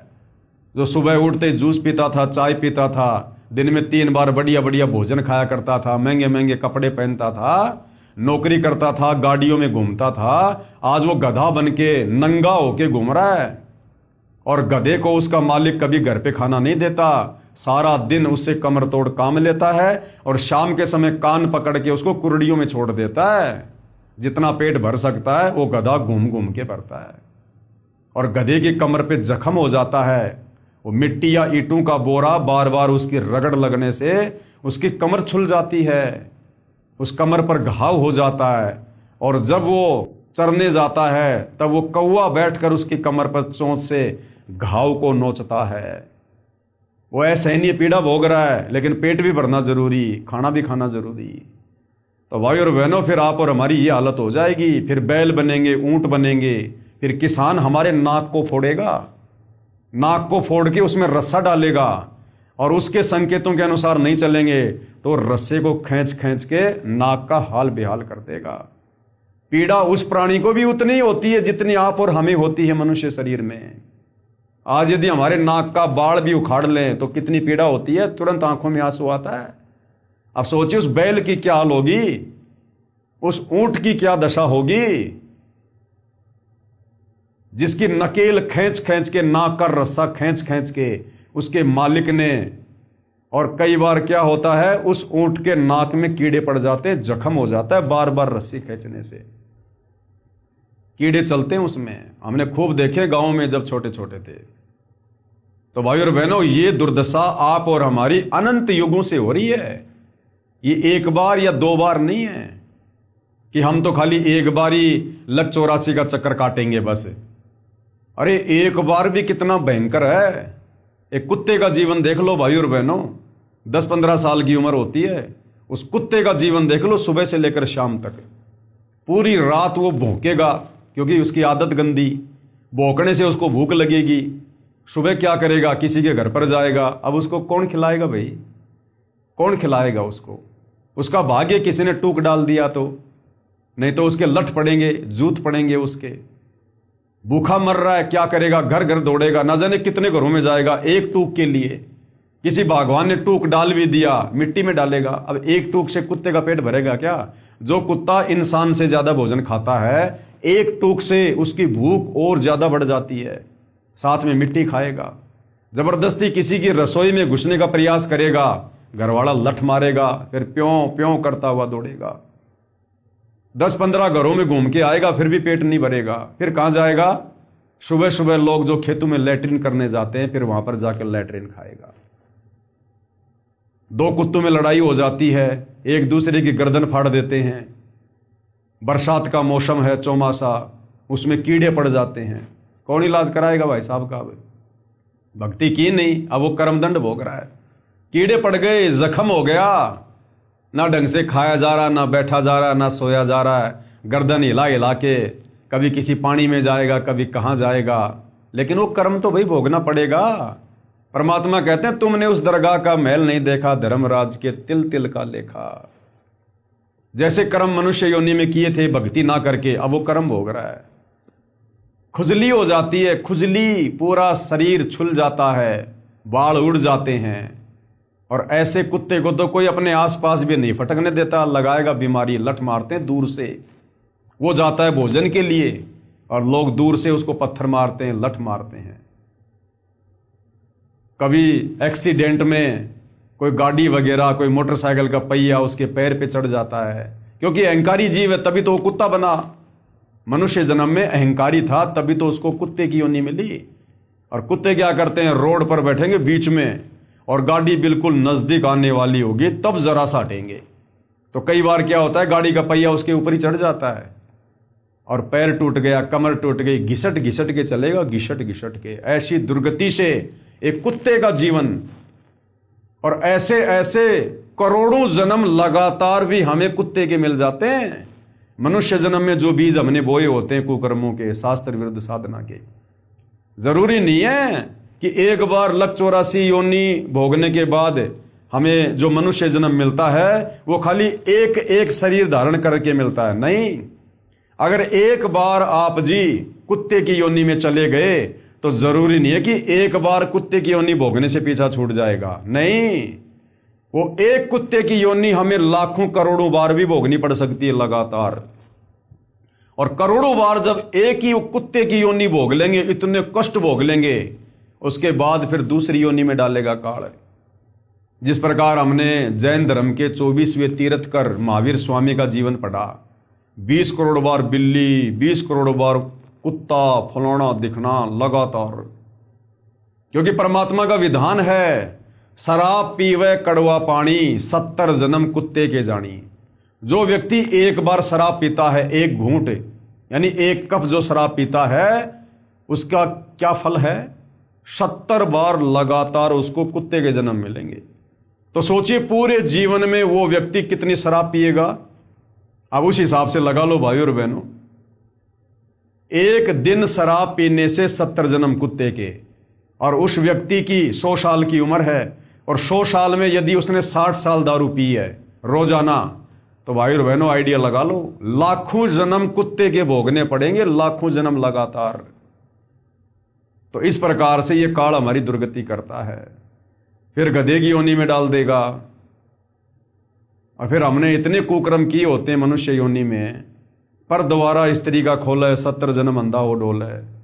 दूसरी स्त्री के साथ में हमने कुकर्म किए होते हैं, उनकी सजा परमात्मा के विधान अनुसार गधे की योनि मिल गई। ऊपर से मनुष्य जन्म वाले कुकर्म के चलते हमें अंधे गधे का जीवन दे दिया काल ने। एक तो गधा और ऊपर से अंधा। अब सोचो उस जीव की क्या दुर्गति होगी भाई और बहनों, क्या दुर्गति होगी। अपने ऊपर लेकर देखो, जैसे मैं अंधा गधा, अब सोचो क्या बीतेगा। आज तुम्हारे माता पिता, भाई बहन, रिश्तेदार, यार दोस्त हमारी टेक केयर कर लेते हैं। कोई अंधा हो जाता है, कोई लूला लंगड़ा हो जाता है, कोई बीमार हो जाता है, उसका कौन रिश्तेदार, उसका कौन मेडिकल में उसको चेकअप करवाएगा। लोग देखते भी नहीं उस तरफ। सुखदेव ऋषि ने बताई अपनी आत्म कथा एक बार। परमात्मा कहते हैं सुखदेव ने 84 भुगती बना पजावे खरवो, पजावे पर ईंटों के भट्ठों पर वो गधा बना। और सुखदेव ने बताया कि मेरे मालिक ने मेरे से दिन रात काम लिया कमर तोड़, और मुझे खाना भी नहीं देता था पेट भर, जिस कारण से मैं कमजोर हो गया और मेरी कमर टूट गई और मैं अंधा हो गया। और चलते चलते चलते चलते एक ऐसी जगह पर गया, एक नाला था सकड़ा सा, मैं अंधा था, कमजोर था, मैं उस नाले में गिर गया और वहीं मैं अटक गया।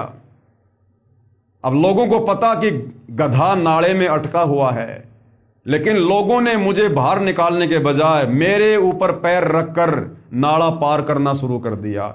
और इस प्रकार कई दिनों तक भूखा प्यासा रहकर वो सुखदेव, जब उसकी दिव्य दृष्टि खुली, तब कह रहा है कि मैं ऐसे दुर्गति से मरा।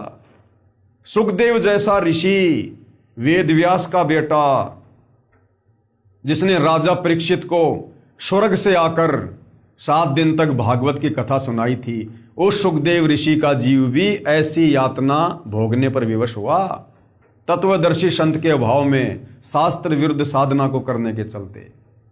तो भाई और बहनों, आप और हमारी क्या हालत होगी, क्या दशा होगी। तो आज आप और हमें वो सु अवसर प्राप्त हुआ है जो अभी तक सुखदेव ऋषि को भी प्राप्त नहीं हुआ। इसलिए भाई और बहनों, इस सु अवसर को मनुष्य जन्म प्राप्त करके यदि किसी ने गवा दिया, खो दिया, फिर हम अनंत युगों के लिए, क्योंकि परमात्मा फिर हमसे बहुत नाराज होगा। ऐसा मौका परमात्मा खुद आए हैं हमारे आत्म कल्याण के लिए, जो भगवान ढूंढने से नहीं मिलता। आज वो परमात्मा खुद चलकर आया है हमें भक्ति देने के लिए, क्योंकि ये भक्ति युग है। और इस समय यदि हमने उनके रहम को ठुकरा दिया तो फिर परमात्मा हमसे बहुत नाराज होगा, और ऐसे जीवों को फिर परमात्मा कई हजारों युगों तक वापस नहीं संभालता है।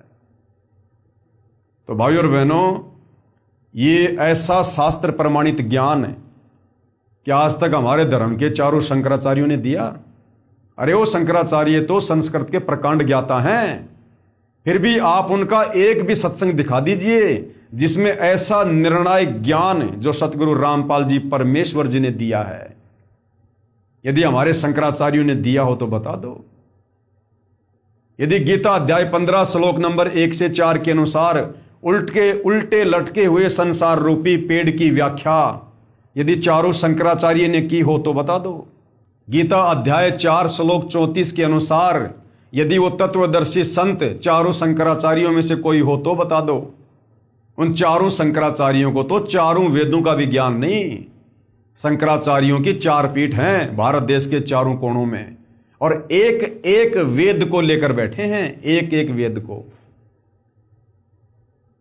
तो भाई और बहनों, सौभाग्य हमारा कि स्वयं कबीर परमेश्वर जी के अलावा धरती पर प्रकट होकर इस तत्व ज्ञान को, इन धर्म शास्त्रों को, न केवल हिंदू धर्म के सर्व धर्मों के धर्म शास्त्रों को इस प्रकार से, जैसे पहली कक्षा के बच्चे को समझाया जाता है उंगली रख रख के, सतगुरु रामपाल जी के अलावा, इस कबीर परमेश्वर के अलावा कोई समझा नहीं सकता।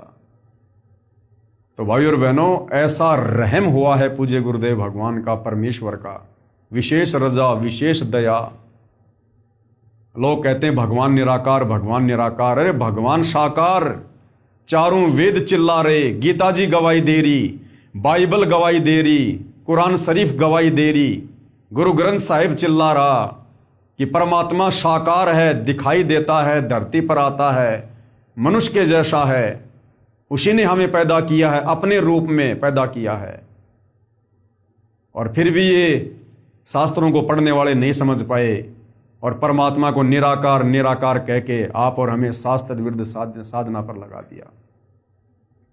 तो भाइयों और बहनों, मौका है हम तो केवल प्रार्थना कर सकते हैं, विनती कर सकते हैं, क्योंकि आप लोगों को समझाने से हमारी तो सेवा बन रही है। हम तो इस परमेश्वर की इस प्रकार से महिमा करने मात्र से हम पुण्य के भागी बन रहे हैं, तो हम तो करेंगे। हमारे से तो जितना थूक बिलोया जाएगा आजीवन बिलोएंगे, क्योंकि दही से मक्खन निकले ना निकले, लेकिन जो थूक हम बिलो रहे हैं सतगुरु की महिमा करके, इससे जरूर वो मक्खन निकलेगा। कहने का मतलब है हमारी सेवा बनेगी और हम अवश्य मोक्ष को प्राप्त होंगे, और भक्ति रूपी मक्खन निकलेगा, भक्ति रूपी मक्खन। तो हमारी तो सेवा है, हमारा ये परम धर्म है, हमारा कर्तव्य है आप जियों के प्रति भी और सतगुरु रामपाल जी के शिष्य होने के नाते उनके प्रति भी, कि गुरु ने जो सतज्ञान दिया है उस ज्ञान को उनकी आत्माओं तक, जन जन तक पहुंचाना उनके भक्तों का कर्तव्य है। तो हम तो आपके प्रति भी अपनी जिम्मेदारी निभा रहे हैं, गुरु के प्रति भी अपनी जिम्मेदारी निभा रहे हैं, तो हम तो भाई पुण्य के भागी हो रहे हैं। परमात्मा कहते हैं हरि सेवा युग 4 है और गुरु सेवा पल एक, भाई तासु पटंतर ना तुले संतन किया विवेक। और सत्संग की आदि घड़ी तप के वर्ष 1000, तो भी बराबर है नहीं कहे कबीर विचार। तो भाई और बहनों, ये सत्संग हो रहा है।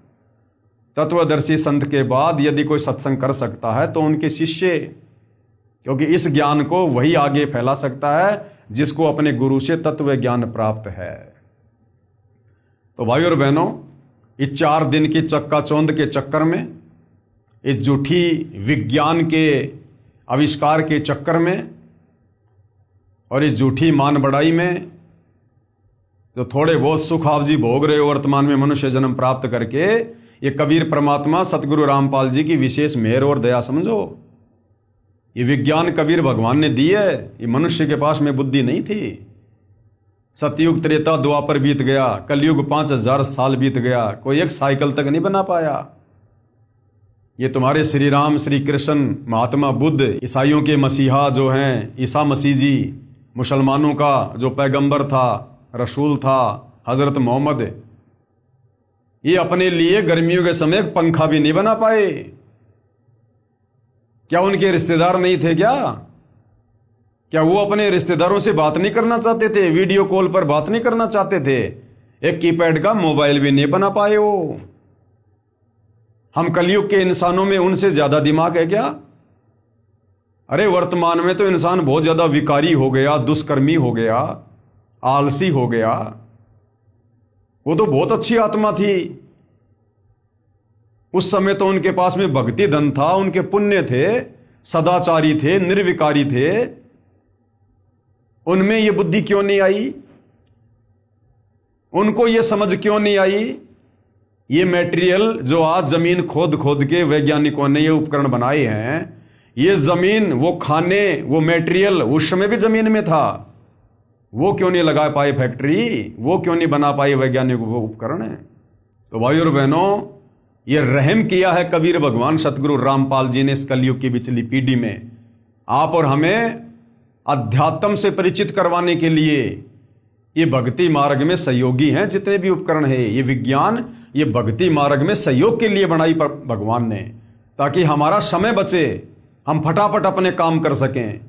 पहले रिश्तेदारी में कोई समाचार देने के लिए जाना पड़ता था, दूर दूर रिश्तेदारियां होती थी, 2 दिन लग गए, 3 दिन लग गए। आज तुरंत मोबाइल से बात करो, 1 मिनट में समाचार दो, मोबाइल साइड में रखो और बैठ के भगवान का भजन करो, अपनी आरती करो। खेतों में काम करते थे, कितना समय लगता था पहले। आज ट्रैक्टरों से काम होता है, मशीनों से होती है कटाई। तुरंत फटाफट अपना काम करो, 1 दिन में निपटाओ अपना, बाकी बैठ के भगवान का भजन करो। कहीं आने जाने में हम पैदल जाते थे, समय लगता था। आज मोटरसाइकिल आ गई, 4 व्हीलर आ गए, एरोप्लेन आ गई। क्यों दिए भगवान ने? ताकि हम फटाफट उन कार्यों को निपटा के, और जो समय बचे उस समय का हम भगवान की चर्चा में, भगवान की महिमा में, भगवान की भक्ति में हम उसका सदुपयोग करें। इसके लिए परमात्मा ने हमें ये विज्ञान दी है, ये वैज्ञानिक उपकरण दिए हैं, ये यातायात के साधन दिए हैं। सत्संग में आएं जाएं, समय बचे हमारा। हमारे दादा परदादा झोपड़ियों में रहा करते थे। आज परमात्मा ने ये कूलर दे दिए, एसी दे दी, ये पक्के मकान लोग जो है ये बनाने लग गए। क्यों? सिर्फ भक्ति में सहयोग के लिए, ताकि गर्मी, सर्दी, बरसात, ओले, आंधी, हम इन सबसे बचें और आराम से भगवान की भक्ति करें। नहीं रहने को तो इंसान ने झोपड़ी भी बहुत है। तो भाई और बहनों, कहने का मतलब है आज जो दया इस कलयुग के इस समय में, जिसको बिचली पीढ़ी का समय कहते हैं, जो दया उस कबीर परमेश्वर सतगुरु रामपाल जी भगवान की हुई है, ये असीम है, अवर्णनीय है, अकल्पनीय। उस परमेश्वर का किन शब्दों में धन्यवाद करें, इंसान के पास में शब्द नहीं है। सात समुद्र की मसी करूं, लेखनी करूं बन राय, और धरती का कागज करूं, पर सतगुरु रामपाल जी के गुण लिखे न जाएं। तो सोचिए भाई और बहनों, एक कुत्ते का जीवन और ऐसे ऐसे 184 योनियों में अनेक प्रकार के शरीर हमने धारण करने पड़ेंगे। किसी की उम्र 100 साल, किसी की उम्र 1000 साल भी होती है, किसी की 300 साल। एक पौधा ऐसा है जिसकी 13,000 साल आयु है। वो पेड़ पौधे भी योनि हैं, 184 योनि में, वो भी हमने भोगनी पड़ेंगी अगर मनुष्य जन्म में भक्ति नहीं हुई तो सोचिए, जब हम वो पौधे बन गए, 13,000 साल तक उस पौधे की उम्र है, और ना जाने कितनी बार वही पौधा बनना पड़े। तो सोचो भाई और बहनों, फिर कितने लंबे समय के लिए, यदि वर्तमान में हमने सतगुरु रामपाल जी को ना पहचान कर, यदि हमने उनसे उपदेश लेकर भक्ति करके अपने जीव का कल्याण नहीं करवाया, तो सोचिए फिर 184 योनि में आप और हम कितने लंबे समय के लिए कष्ट भोगने के लिए चले जाएंगे। बहुत लंबा चौड़ा दुख हो जाएगा। और ऐसी ऐसी ना जाने कितनी लाखों 184 योनियां भोगने के बाद वर्तमान में जो हम इस सतभक्ति को ना करके परमात्मा को नाराज कर देंगे, उसके बाद ये परमात्मा फिर हमें कभी अपनी शरण में लेगा, दया करेगा। और जब वर्तमान में कुछ नहीं कर पा रहे, तो अगले जन्म में फिर कौन सा हम जो है वो किला तोड़ देंगे। तो भाई और बहनों, आज है वो मौका, लोहा गर्म है, आज मार दो चोट, यदि मारी जाए तो ऐसा सुअवसर फिर नहीं मिलेगा जिंदगी में। तो भाई प्रार्थना कर सकते हैं, विनती कर सकते हैं। मनुष्य जन्म भगवान ने इसलिए दिया है कि इंसान मनुष्य जन्म प्राप्त करके किसी की बातों पर विचार करे, जल्दबाजी में फैसला ना ले। कई बार क्या होता है कि कचरे में हीरा मिल जाता है, कचरे में हीरा। तो जरूरी नहीं है कि बड़े बड़े नेता अभिनेता कोई बात बताएंगे तो उसी बात में कोई दम होता है। हमारे जैसे 2 कोड़ी के जीव भी कई बार अच्छी बात बता जाते हैं। तो किसी की बातों को हल्के में नहीं लेना चाहिए। परमात्मा कहते हैं कि रहीमन देख बड़ेन को लघून दीजिए डारी, और जहां काम आवे सुई क्या करे तलवारी। अरे जहां पर सुई अपना काम कर देगी, वहां पर वो तलवार अपना काम नहीं कर सकती। अब इस शर्ट का यदि हमने ये बटन लगाना है, तो तुम तलवार से बटन लगा लोगे क्या? वहां तो सुई काम करेगी।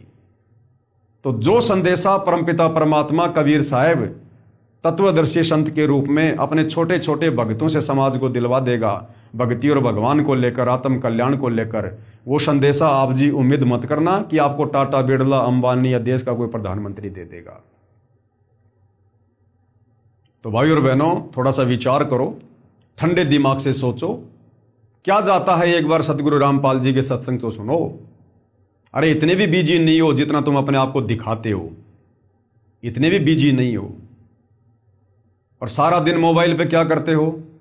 आप देखते हैं ना, आम आदमी को जब भी समय मिलता है तुरंत मोबाइल उठा लेंगे, और मोबाइल में क्या देखेंगे? रील देखेंगे, शॉर्ट वीडियो देखेंगे, और फालतू के धारावाहिक देखेंगे, फिल्मी गाने सुनेंगे। क्या मिलेगा उससे? कुछ नहीं मिलेगा, समय की बर्बादी के अलावा। मन खराब होगा वो अलग। तो उसी मोबाइल से यदि यूट्यूब पर जाकर सतगुरु रामपाल जी के नाम से सत्संग सर्च किए जाएं, तो भाई और बहनों, तत्वदर्शी संत की आवाज यदि जीव के कानों में पड़ती है, उससे भी हमारी भक्ति बननी शुरू हो जाती है, हमारे संस्कार बनने शुरू हो जाते हैं, हमारे पुण्य जमा होने शुरू हो जाते हैं। तत्वदर्शी संत की यदि आवाज भी हमारे कानों में पड़ना शुरू हो जाती है, तो धीरे धीरे धीरे धीरे भाई और बहनों, किसी के विचार जब तक नहीं सुनेंगे, हम कैसे समझेंगे कि वो हमें क्या समझाना चाहता है, उनके पास में क्या अनमोल वस्तु है। तो थोड़ा बहुत समय निकाल के सतगुरु रामपाल जी के सत्संग भी यूट्यूब पर सुनिएगा। ये मोबाइल परमात्मा ने बकवाद के लिए नहीं दिए। अगर इन मोबाइलों में बकवाद करोगे तो अब वो समय भी आ चुका है, इन मोबाइलों में आग लग जाएगी, साथ में तुम्हारे कान भी फटेंगे। ये टीवी चैनल आने वाले समय में यदि कोई व्यक्ति इन टीवियों पर सत्संग नहीं सुनेगा और ये फालतू की ये फिल्में विल्में देखेगा, परमेश्वर का वचन है सतगुरु रामपाल जी का, ये टीवी चैनलों में आग लग जाएगी। टीवियों में लोगों के टीवी फूट जाएंगे घर पर रखे रखे, क्योंकि भगवान ने जिस विशेष मकसद के लिए हमें ये विज्ञान दी है, ये उपकरण दिए हैं, अगर यदि अब हमने इनका सदुपयोग नहीं किया, क्योंकि दुरुपयोग तो बहुत कर लिया, क्या मिला? कुछ नहीं मिला। अब यदि लोगों ने सदुपयोग नहीं किया, इनमें आग लग जाया करेगी। आप देख रहे होंगे गर्मी कितनी भयंकर पड़नी शुरू हो गई है, वातावरण कैसे चेंज हो रहा है। तो भाइयों और बहनों, अब समय आ गया, परमेश्वर के द्वारा दिए गए इन उपकरणों का सदुपयोग करो। और परमेश्वर ने जो अनमोल मनुष्य शरीर दिया है और जो हमें ये अंग दिए, इनका भी सदुपयोग करो। ये आंख परमात्मा ने क्यों दी है? उस परमेश्वर के दीदार के लिए। कबीरा दर्शन साधु का, मुख पर बसे सुहाग, दर्शन उन्हीं को होते हैं जिनके पूर्ण भाग। ये आंखें परमेश्वर ने सत्संग देखने के लिए, सतगुरु के, जब वो परमात्मा सतगुरु रूप में आता है, उनके दर्शन करने के लिए। ये कान परमात्मा ने सत्संग सुनने के लिए दिए हैं, अच्छी बातें सुनने के लिए दिए हैं, परमेश्वर की वाणियां सुनने के लिए दिए हैं, ताकि हमारे अंतःकरण में भक्ति जमा हो। ये जीव परमेश्वर ने सतगुरु की महिमा करने के लिए। जिव्या तो वाये बली जो रटे हरि को नाम, नहीं तो काट के फेंक दो मुख में भलो न चाम। अगर मनुष्य जन्म प्राप्त करके इस जिव्या से यदि हमने सतगुरु का गुणगान नहीं किया, सतगुरु की महिमा नहीं की, यदि हमने सतगुरु का ज्ञान प्रचार नहीं किया, सतगुरु के द्वारा दिए गए मंत्रों का जाप नहीं किया, तो अगले जन्म में परमात्मा जीव छीन लेगा। यानी गधे बनेंगे, लक 84 में जाएंगे, बैल बनेंगे, जीव भी होगी, लेकिन हम जीव का सदुपयोग नहीं कर पाएंगे। कल को यदि उस बैल के पैर में कोई कील चुभ गई, वो बैल जिसके मुंह में जीभ है, वो बोल के नहीं बता सकता कि मेरे पैर में कील चुभी है, मुझे पीड़ा हो रही है। क्यों? क्योंकि आपने मनुष्य जन्म में उस जीव्या का सदुपयोग नहीं किया। किसी को गाली दी, किसी को उल्टा बोला है, और फालतू की बातों में, निंदा चुगली में अपनी जीव का दुरुपयोग किया। ये हाथ, इन हाथों से हमें परमेश्वर की सेवा करनी है, इन हाथों से हमने दान धर्म करना है, उपकार के अच्छे कार्य करने हैं, इसलिए भगवान ने हाथ दिए हमें। और इन हाथों से यदि हम दुष्कर्म करेंगे, किसी का यदि हम कोई बुरा करेंगे, मार पिटाई करेंगे, तो परमेश्वर इनको भी छीन लेगा, क्योंकि हमने उसके द्वारा दिए गए अंगों का दुरुपयोग किया है। इसी प्रकार भाइयों और बहनों, परमेश्वर के द्वारा दिया गया अनमोल शरीर और ये अनमोल समय और ये विज्ञान, हमने इन सब का जगत गुरु तत्वदर्शी सतगुरु रामपाल जी परमेश्वर जी की शरण में आकर सदुपयोग करना है। और सतगुरु रामपाल जी की शरण से बेहतर सदुपयोग इस समय का और इस मनुष्य जीवन का ये और कहीं नहीं हो सकता है। बाकी तो आप बर्बाद ही बर्बाद करोगे, अपने कर्म ही कर्म फोड़ोगे। अगर शुभ कर्म बनाने की कोई जगह है तो सतगुरु रामपाल जी के चरण हैं, उनकी भक्ति है। बाकी तो हम मनुष्य जन्म प्राप्त करके अपने कर्म बिगाड़ सकते हैं, कर्म फोड़ सकते हैं। तो हम तो केवल विनती कर सकते हैं भाइयों और बहनों, आज यूट्यूब पर सतगुरु रामपाल जी के ढेरों सत्संग हैं। गूगल पर जाकर ज्ञानगंगा पुस्तक की PDF डाउनलोड करो, अन्यथा www.jagatgururampalji.org ये वेबसाइट है। इस पर आपको सारी पुस्तकें सतगुरु रामपाल जी के द्वारा लिखित मिलेंगी, उनके ऑडियो वीडियो में उनके सत्संग मिलेंगे। कैसे आप सतगुरु रामपाल जी से नाम उपदेश प्राप्त कर सकते हैं, वो भी जानकारी मिलेगी। और नाम उपदेश प्राप्त करने के बाद जब हम मर्यादा में रहकर उनके द्वारा बताई गई भक्ति करेंगे, तो जो कार्य हमारे आज इतनी मेहनत करते करते बैल और गधे की तरह दिन रात मार्केट में भागते भागते भी सफल नहीं हो रहे, वही कार्य हमारे आधे समय में सफल होंगे, बिना किसी भागदौड़ के, बिना किसी टेंशन के। क्योंकि भक्ति करने से हमारे पुण्य बनेंगे और पाप और पुण्य से सृष्टि चलती है। वैसे आप कितना ही भाग लो, कितना दिमाग लगा लो, कुछ नहीं होगा। एक आदमी करोड़ों रुपए लगा के धंधा करता, फेल हो जाता है, और एक आदमी छोटे से समोसे की दुकान खोलता है, माला माल हो जाता है, अपने पुण्य और पाप के कारण। तो वर्तमान में कलयुग है, हमारे जो पुण्य थे हमने 3 युगों में खा लिए, खर्च कर लिए, मौज मस्ती करके, राजा महाराजा के जीवन प्राप्त करके। अब है कलयुग, चौथा युग। अब बच गए पाप कर्म। अब पाप कर्म से दुख, संकट, परेशानी आती हैं। मेहनत करते करते घर का खर्चा नहीं चलता। आदमी फिर क्या करता है? गलत रास्ते अपनाता है। चोरी, जारी, ठगी, मिलावट, रिश्वतखोरी, और ज्यादा कर्म बिगड़ने शुरू हो जाते हैं। घर में पैसा तो आता दिखाई देता है, लेकिन हमारे कर्म कितने बिगड़ रहे हैं। और जब उन कर्मों का दंड भोगने का समय आएगा, फिर रोएंगे ऊपर मुंह करके, हे भगवान मैंने क्या कर दिया। तो भाई और बहनों, आज इतना अच्छा मौका है। जो कार्य आज आप 18-18 घंटे करके, ओवर टाइम करके, और फिर भी आप इतना मेहनताना प्राप्त नहीं कर पा रहे, सतगुरु रामपाल जी की शरण में आने के बाद आपको ओवर टाइम भी करने की जरूरत नहीं पड़ेगी। उस परमेश्वर की शक्ति से, समर्थता से आप और हमारे कार्य चुटकियों में सिद्ध होंगे। चुटकियों में आंखों में आंसू भर भर के रोया करेंगे, परमात्मा पहले सद्बुद्धि क्यों नहीं आई, पहले क्यों गधे और बैल की तरह भाग रहा था अज्ञानता में। क्योंकि फिर भगवान भगत को भक्ति के लिए समय भी देगा, और भगत के विश्वास के लिए उसके कार्य भी सिद्ध करेगा अपनी तरफ से, अपनी समर्थता से। और कैसे कार्य होंगे? सतगुरु रामपाल जी कहते हैं, जैसे पहले हम इन पशुओं को चारा खिलाने के लिए, और हाथ का जो गंडासा होता था उससे वो चारा काटा करते थे हम। कितना समय लगता था? 2-3 घंटे। तब जाकर 1 या 2 पशुओं के लिए 2 छाबड़ी, 1 छाबड़ी चारा होता था। और आज लाइट आ गई। जिसने लाइट का कनेक्शन ले लिया, घर में मोटर लगा ली और चारा काटने वाली मशीन लगा ली, आज वो 1 घंटे में पूरे गांव के पशुओं के लिए चारा काट सकता है। तो पावर का उसने कनेक्शन ले लिया, जिस कारण से अब वो इतने कम समय में इतना लाभ प्राप्त कर रहा है। तो जब तक हम सतगुरु रामपाल जी की शरण में नहीं आते हैं, तब तक समझो हम जो भी मेहनत कर रहे हैं ना, हम हाथ के गंडासे से सारा काम कर रहे हैं। और जिस दिन सतगुरु रामपाल जी की शरण में आ जाएंगे, मर्यादा में रहकर भक्ति करेंगे, उसके बाद फिर भाई और बहनों, हमारे काम जो हमारे से नहीं हो रहे थे, इतनी मेहनत से नहीं हो रहे थे, अब वो सतगुरु रामपाल जी की शक्ति से, उनकी समर्थता से होंगे। और कैसे होंगे? ये परमेश्वर का काम है। आप और हम 2 कोटि के जीव हैं, बस हम तो केवल देखते रह जाएंगे। परमात्मा इतने सुख देगा, हमारी बुराइयां छूट जाएंगी। आज हम जो कमा रहे हैं उसका आधे से ज्यादा धन हम व्यर्थ की परंपराओं में, इन कुरीतियों में बर्बाद कर देते हैं, तीज त्योहार में बर्बाद कर देते हैं, लेन देन में, शादी विवाह, भात, चूचक, सिंधारा, कोथड़ी, इनमें बर्बाद कर देते हैं। ऊपर से बीड़ी सिगरेट का नशा, मांस खाना, जुआ खेलना, इस सट्टे लगाना, इनमें बर्बाद कर देते हैं। तो सतगुरु रामपाल जी के सत्संग सुनने के बाद, उपदेश लेने के बाद, ये सारी तो बुराइयां छूट जाएंगी।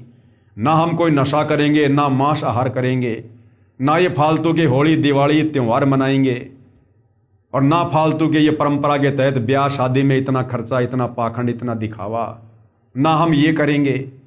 तो बताओ फिर खर्चा होगा कहाँ? जो कमाएंगे वो भी ज्यादा रहेगा हमारे पास में, खर्च ही नहीं हो पाएगा। और अपने गुरुदेव भगवान को दान धर्म करेंगे, 1 रुपया देंगे, भगवान 1000 देगा रिटर्न समय आने पर। 1000 किसी भगत ने फिर किसी के आगे हाथ फैलाने की जरूरत नहीं पड़ेगी। गुरुदेव कहते हैं, मांगे सो ही बढ़वा कहिए, दर दर फिरे अज्ञानी, और जोगी जोग संपूर्ण जिसका, मांग ना पीवे पानी। तो परमात्मा ऐसे माला माल कर देगा, वरना क्या आवश्यकता है भगवान की भक्ति की? अगर ऐसे ही अगर घसीट घसीट के चलना है सांप की तरह, मेहनत करते करते, फिर क्या आवश्यकता है भगवान की भक्ति की? तो भाई और बहनों, अभी तक हमने भगवान को जाना ही नहीं, हमारे धर्म गुरुओं ने भगवान की पहचान करवाई नहीं। अब सतगुरु रामपाल जी ने आके बताया कि परमात्मा क्या शक्ति है, क्या पावर है, क्या काम करती है। एक बार भगवान की शरण में आकर देखो, उसके बाद देखो कैसे हमारे कार्य होते हैं, कितनी आत्म संतुष्टि मिलेगी, कितना धैर्य होगा, कितने संयमित हो जाएंगे। और जो चिंता हमें सताए जाया करती थी भविष्य को लेकर, आगे को लेकर, वो चिंता समाप्त है। क्योंकि हमें खुद भविष्य का पता चल जाएगा ना। बिना भक्ति के कितना ही दौड़ लो, कितना ही भाग लो, हमारी दौड़ कभी खत्म नहीं हो सकती। हम मर जाएंगे, हमारे कार्य और जिम्मेदारियां पूरी नहीं हो सकती। अब गुरुदेव भगवान हमें तत्व ज्ञान देकर भविष्य बता देते कि बेटा तू क्यों भाग रहा है, क्यों गधे और बैल की तरह कमा रहा है, किसके लिए कमा रहा है। सब अपना भाग्य लिखवा के लाते हैं, कोई किसी के भरोसे नहीं आता। और करनी थी भक्ति और कर रहा तो सारे काम जानवर वाले। तो तत्व ज्ञान होने से फिर हमारी भागदौड़ मिट जाएगी कि भैया मैंने तो भक्ति करके सतलोक जाना है। इस गंदे लोक में मैं जोड़ जोड़ के मकान बना बना के झूठा दिखावा समाज के सामने कर करके मैं क्या प्राप्त कर लूंगा? कल को लकवा मार गया, पैरालाइसिस हो गया, वो समाज मेरा क्या साथ दे देगा? एक बार आएंगे, दो बार आएंगे, देख के चले जाएंगे, वो परेशानी तो मुझे उठानी पड़ेगी। तो फिर इंसान की भागदौड़ मिट जाएगी, उसे अपनी मंजिल का पता चल जाएगा कि तेरी मंजिल गधे और बैल कितना कमा कमा के ये मकान बनाने की नहीं है, बड़े बड़े बिजनेस सेट करने की नहीं है। तेरी मंजिल तो इस काल के जाल से बाहर निकलने की है, और वो होगी सतगुरु रामपाल जी से उपदेश लेकर भक्ति करने से। तो हमारी भागदौड़ मिट जाएगी कि सामने तो कुआं है, मैं कहां दौड़ रहा हूं, सामने तो काल का कुआं है, गिरूंगा तो मरूंगा। तो हम माया को संग्रह करने से पीछे हटेंगे, हमारे को संतुष्टि होगी, और फिर देखना जीवन खुशहाल होगा। जब चिंता मिट गई तो सब कुछ मिट गया, और ऊपर से भगवान की भक्ति मिल गई, जिसे जन्म मरण का रोग कटेगा, ना लक 84 में जाएंगे, और ये मनुष्य जन्म आखिरी मनुष्य जन्म, उसके बाद सीधे सतलोक जाएंगे। इससे भी बढ़िया सुंदर लंबा चौड़ा गोरा चिट्टा तेजोमय शरीर मिलेगा। वहां ना सतलोक में कोई काम करना, ना वहां कोई लड़ाई झगड़ा, ना कोई टेंशन, ना कोई भागा दौड़ी, कुछ नहीं। अपने कबीर भगवान के भंडार से सारी सुविधा है, हम तो सोच भी नहीं सकते इस गंदे लोक में। जैसे गुरुदेव कहते हैं, एक तो नमक की बोरी और एक खंड की बोरी, दोनों का रंग एक जैसा, लेकिन नमक का स्वाद अलग और बूरा का स्वाद अलग। तो ऐसे ही भाई और बहनों, जैसा ये हमें दिखाई दे रहा है ना यहाँ पर, कितना अच्छा ये धरती, बाग बगीचे, घूमने फिरने की जगह, पहाड़, नदियां, ऐसा ही सतलोक है। ये 21 ब्रह्मांड सतलोक का ही एक टुकड़ा है। लेकिन यहां तो ये 5 तत्व से बने हुए हैं, ये मिट्टी और पत्थर के हैं, वहां पर वो नूर के हैं, हीरे मोती लाल के पहाड़ हैं, वहां पर दूध दही शहद की नदियां बहती हैं, सबके अपने अपने पर्सनल बड़े बड़े महल हैं, सबके महलों के आगे पर्सनल विमान हैं, और जो हमारी इच्छा होगी वो ही तुरंत वहां पर होने लग जाएगा। इच्छा से, हाथ पैर नहीं चलाने वहां पर, बस इच्छा की कि भोजन इसी समय तुरंत जो चाहोगे, जितने प्रकार के पकवान चाहोगे, बस इच्छा करने की जरूरत है, तुरंत सामने टेबल पर लगे हुए मिलेंगे। नूरी भोजन, उस भोजन को करने के बाद कोई पेशाब नहीं, कोई लेटरिन नहीं, कोई डकार नहीं, कोई पेट नहीं फूलना, ना किसी की तोंद आनी, ना कोई कमजोर होना, ना शरीर में कोई रोग है, कुछ नहीं, ना कोई दाढ़ी वाड़ी करनी रोजाना फाजाना, कुछ नहीं वहां पर, ना रोजाना कोई कपड़े बदलने, वहां पर अमर चीर हैं, अमर वस्त्र हैं, ना कपड़ों को धोने की जरूरत है, ना साबुन लाने की जरूरत है, ना माता पिता को अपने बच्चों की चिंता, ना वहां कोई गुमता है, ना वहां किसी सिंह, भेड़िए, भालू, सांप का कोई डर है। तो भाई और बहनों, वहां का तो वर्णन ही करना नामुमकिन है। ये तो हम उतना ही बता सकते हैं जितना गुरुदेव भगवान ने संकेत किया हुआ है, केवल बता सकते हैं, बाकी असली आनंद तो वहां जाकर ही भोगेंगे। लेकिन वहां जाएंगे कैसे? तत्वदर्शी संत की शरण में आकर और उनके बताए अनुसार आजीवन मर्यादा में रहकर भक्ति करके। और ये जो हम देख रहे हैं ना, इस काल का ये नश्वर संसार, इसमें चाहे कितनी सुविधा दिखाई दे रही है हमें वर्तमान में, कितनी भी बड़े बड़े राजपद हैं, बड़ी बड़ी कार हैं, कोठियां हैं, धन है, बड़े बड़े बाग बगीचे हैं, लोगों के पास में हैं, बड़ी बड़ी प्रॉपर्टियां, कुछ भी हैं, हमने जरा भी आस्था नहीं रखनी। दूसरों की तो छोड़ दो, अगर हमारे पास भी भाग्यवश अगर इतना धन है, इतनी सुविधा है, हमने उनमें भी कोई आस्था नहीं रखनी है। क्योंकि गुरुदेव ने हमें हकीकत बता दी किस ब्रह्मांड की, ये खोकापुर है, ये उत्पत्ति और प्रलय में आता है, एक दिन सब नष्ट हो जाएगा, मिट्टी बन जाएगी। ये झूठा दिखावा है, काल ने तुम्हें भ्रमित कर रखा है। और इस तत्व ज्ञान को आधार बनाकर,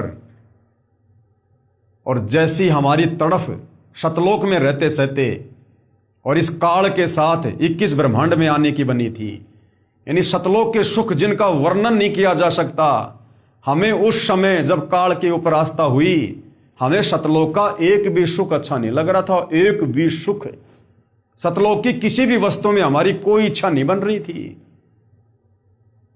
तब परमात्मा ने हमें काल के साथ यहां भेजा। अब इसी प्रकार सतगुरु रामपाल जी के ज्ञान को सुनकर, सारी सृष्टि रचना को समझकर, सतलोक के सुखों को सुनकर, अब इस काल के लोक में चाहे कितने सुख हों, असल में तो सुख है ही नहीं, ये केवल नाम नाम है सुख का, बाकी धोखा है। फिर भी जो भी कुछ यहां दिखाई दे रहा है, हमने किसी में कोई आस्था नहीं रखनी, कुछ भी प्राप्त करने की हमने कोई मन में इच्छा नहीं धारण करनी, और है तो उसमें कोई आसक्ति नहीं रखनी कि ये मेरा है।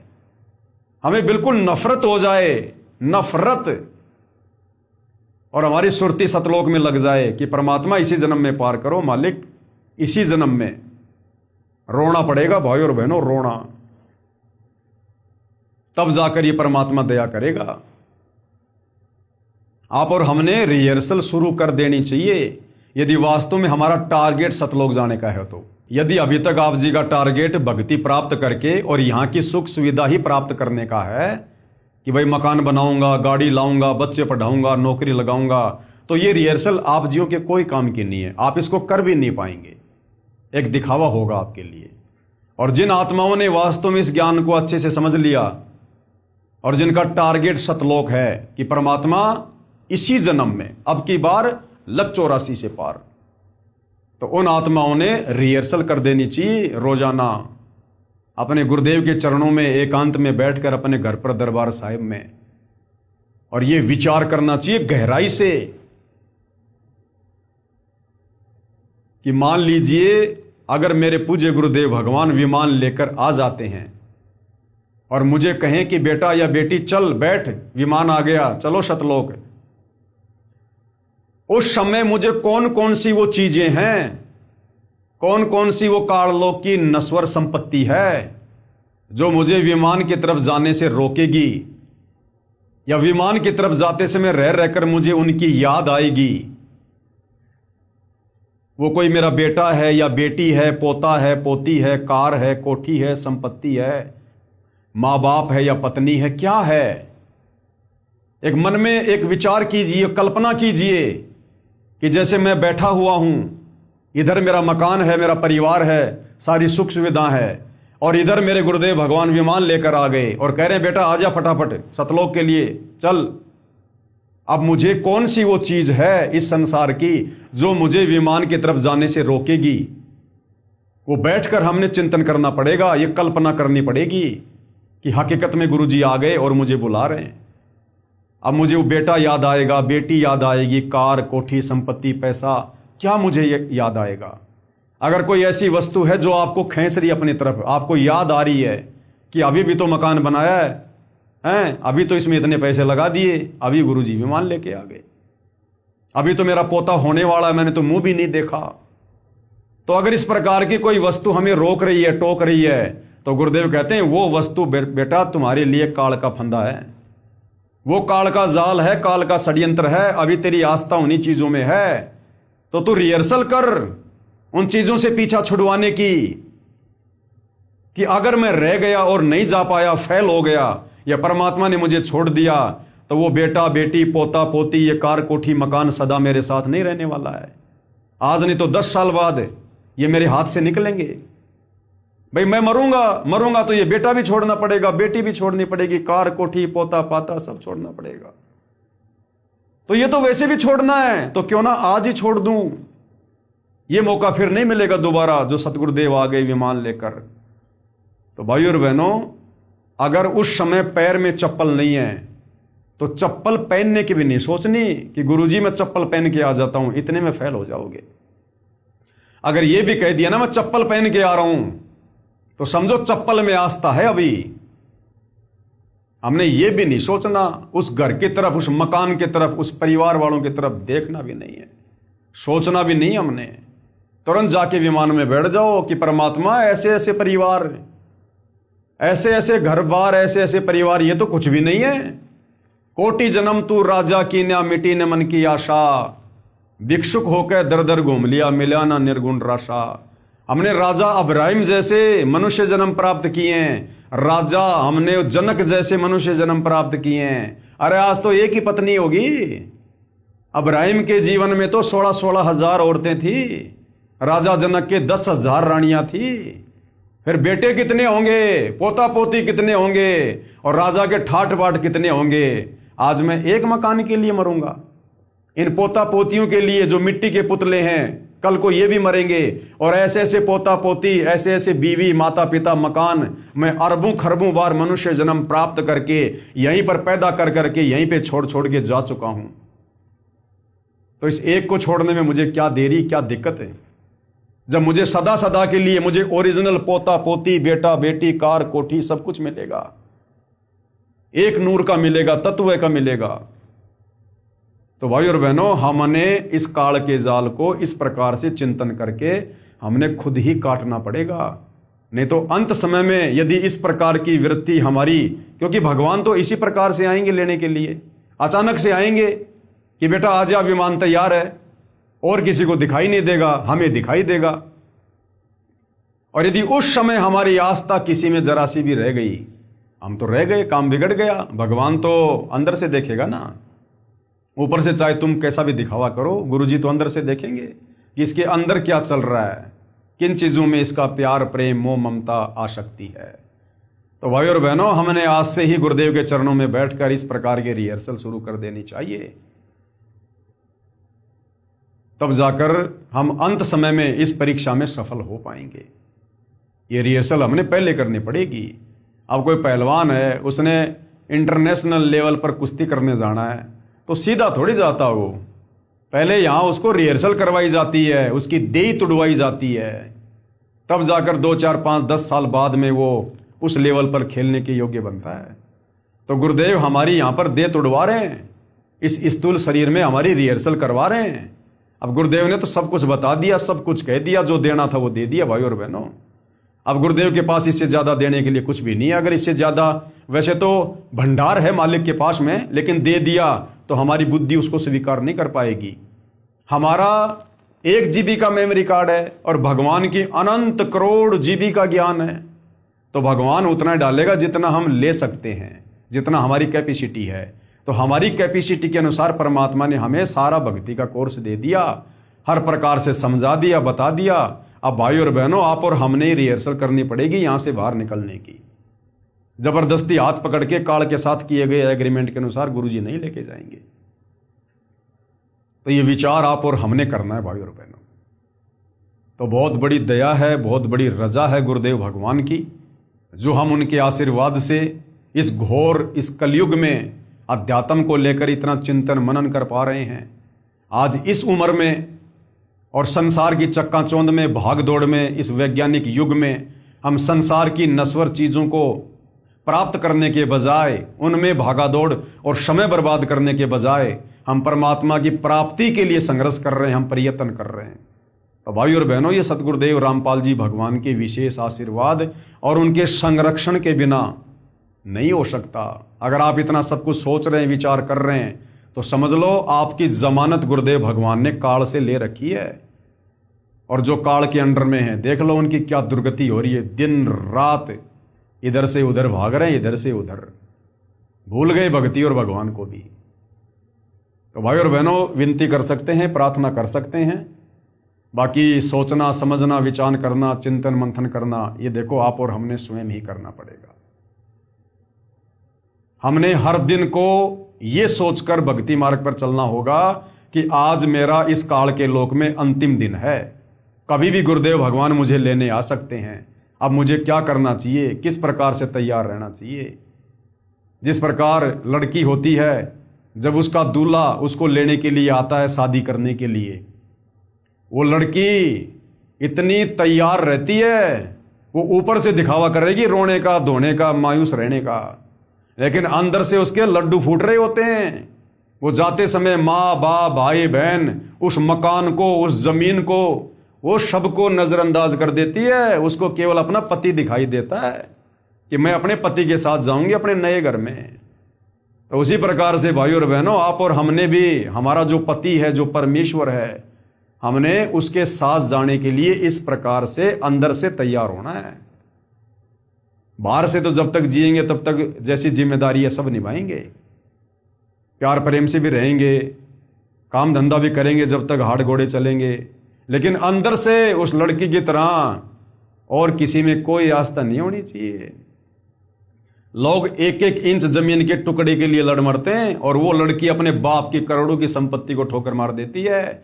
एक पल भी नहीं सोचती वो कि मेरा हिस्सा, उसको याद भी नहीं आता। उसको तो जो उसका पति लेने के लिए आ रहा है, शादी करने के लिए, बस वो ही दिखाई दे रहा है।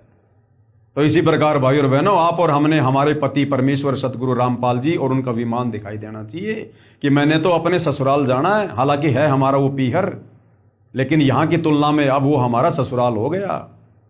तो अब हमने सतलोक जाना है हमारे पति परमेश्वर गुरुदेव के साथ में। और यहाँ की ये जमीन जायदाद संपत्ति, माता पिता भाई बंधु, हमने किसी से कोई लेना देना नहीं है। फिर घर में जितने भी उपदेशी हैं सब ने इसी प्रकार से सोचना है। ये नहीं कि सारे भगत बन गए तो लो जी अब बस सारे साथ चलेंगे। यहाँ ना सारे साथ आए थे ना सारे साथ जाएंगे। सब अपनी अपनी इस प्रकार से रिहर्सल करो। भक्तों से भी ज्यादा आपस में चिपकने की जरूरत नहीं है, उतना ही संबंध रखो जितना आवश्यक है। बाकी समय ज्यादा भगवान की भक्ति में और भजन में। तो भाई और बहनों, केवल प्रार्थना कर सकते हैं, इससे ज्यादा हमारे हाथ में और कुछ नहीं है। तो भाई और बहनों, पवित्र पुस्तक ज्ञान गंगा के ऊपर जो वीडियो बन रहे हैं, आज इस वीडियो में केवल इतना ही। कल परमेश्वर की सेवा में फिर हाजिर होंगे। तब तक गुरुदेव भगवान हम सबको आज्ञा दे, आशीर्वाद दे, सद्बुद्धि दे, हमारा मार्गदर्शन करे, हमें भ्रमने और भटकने से बचाए। बंदी छोड़ सतगुरु रामपाल जी परमेश्वर जी की जय हो।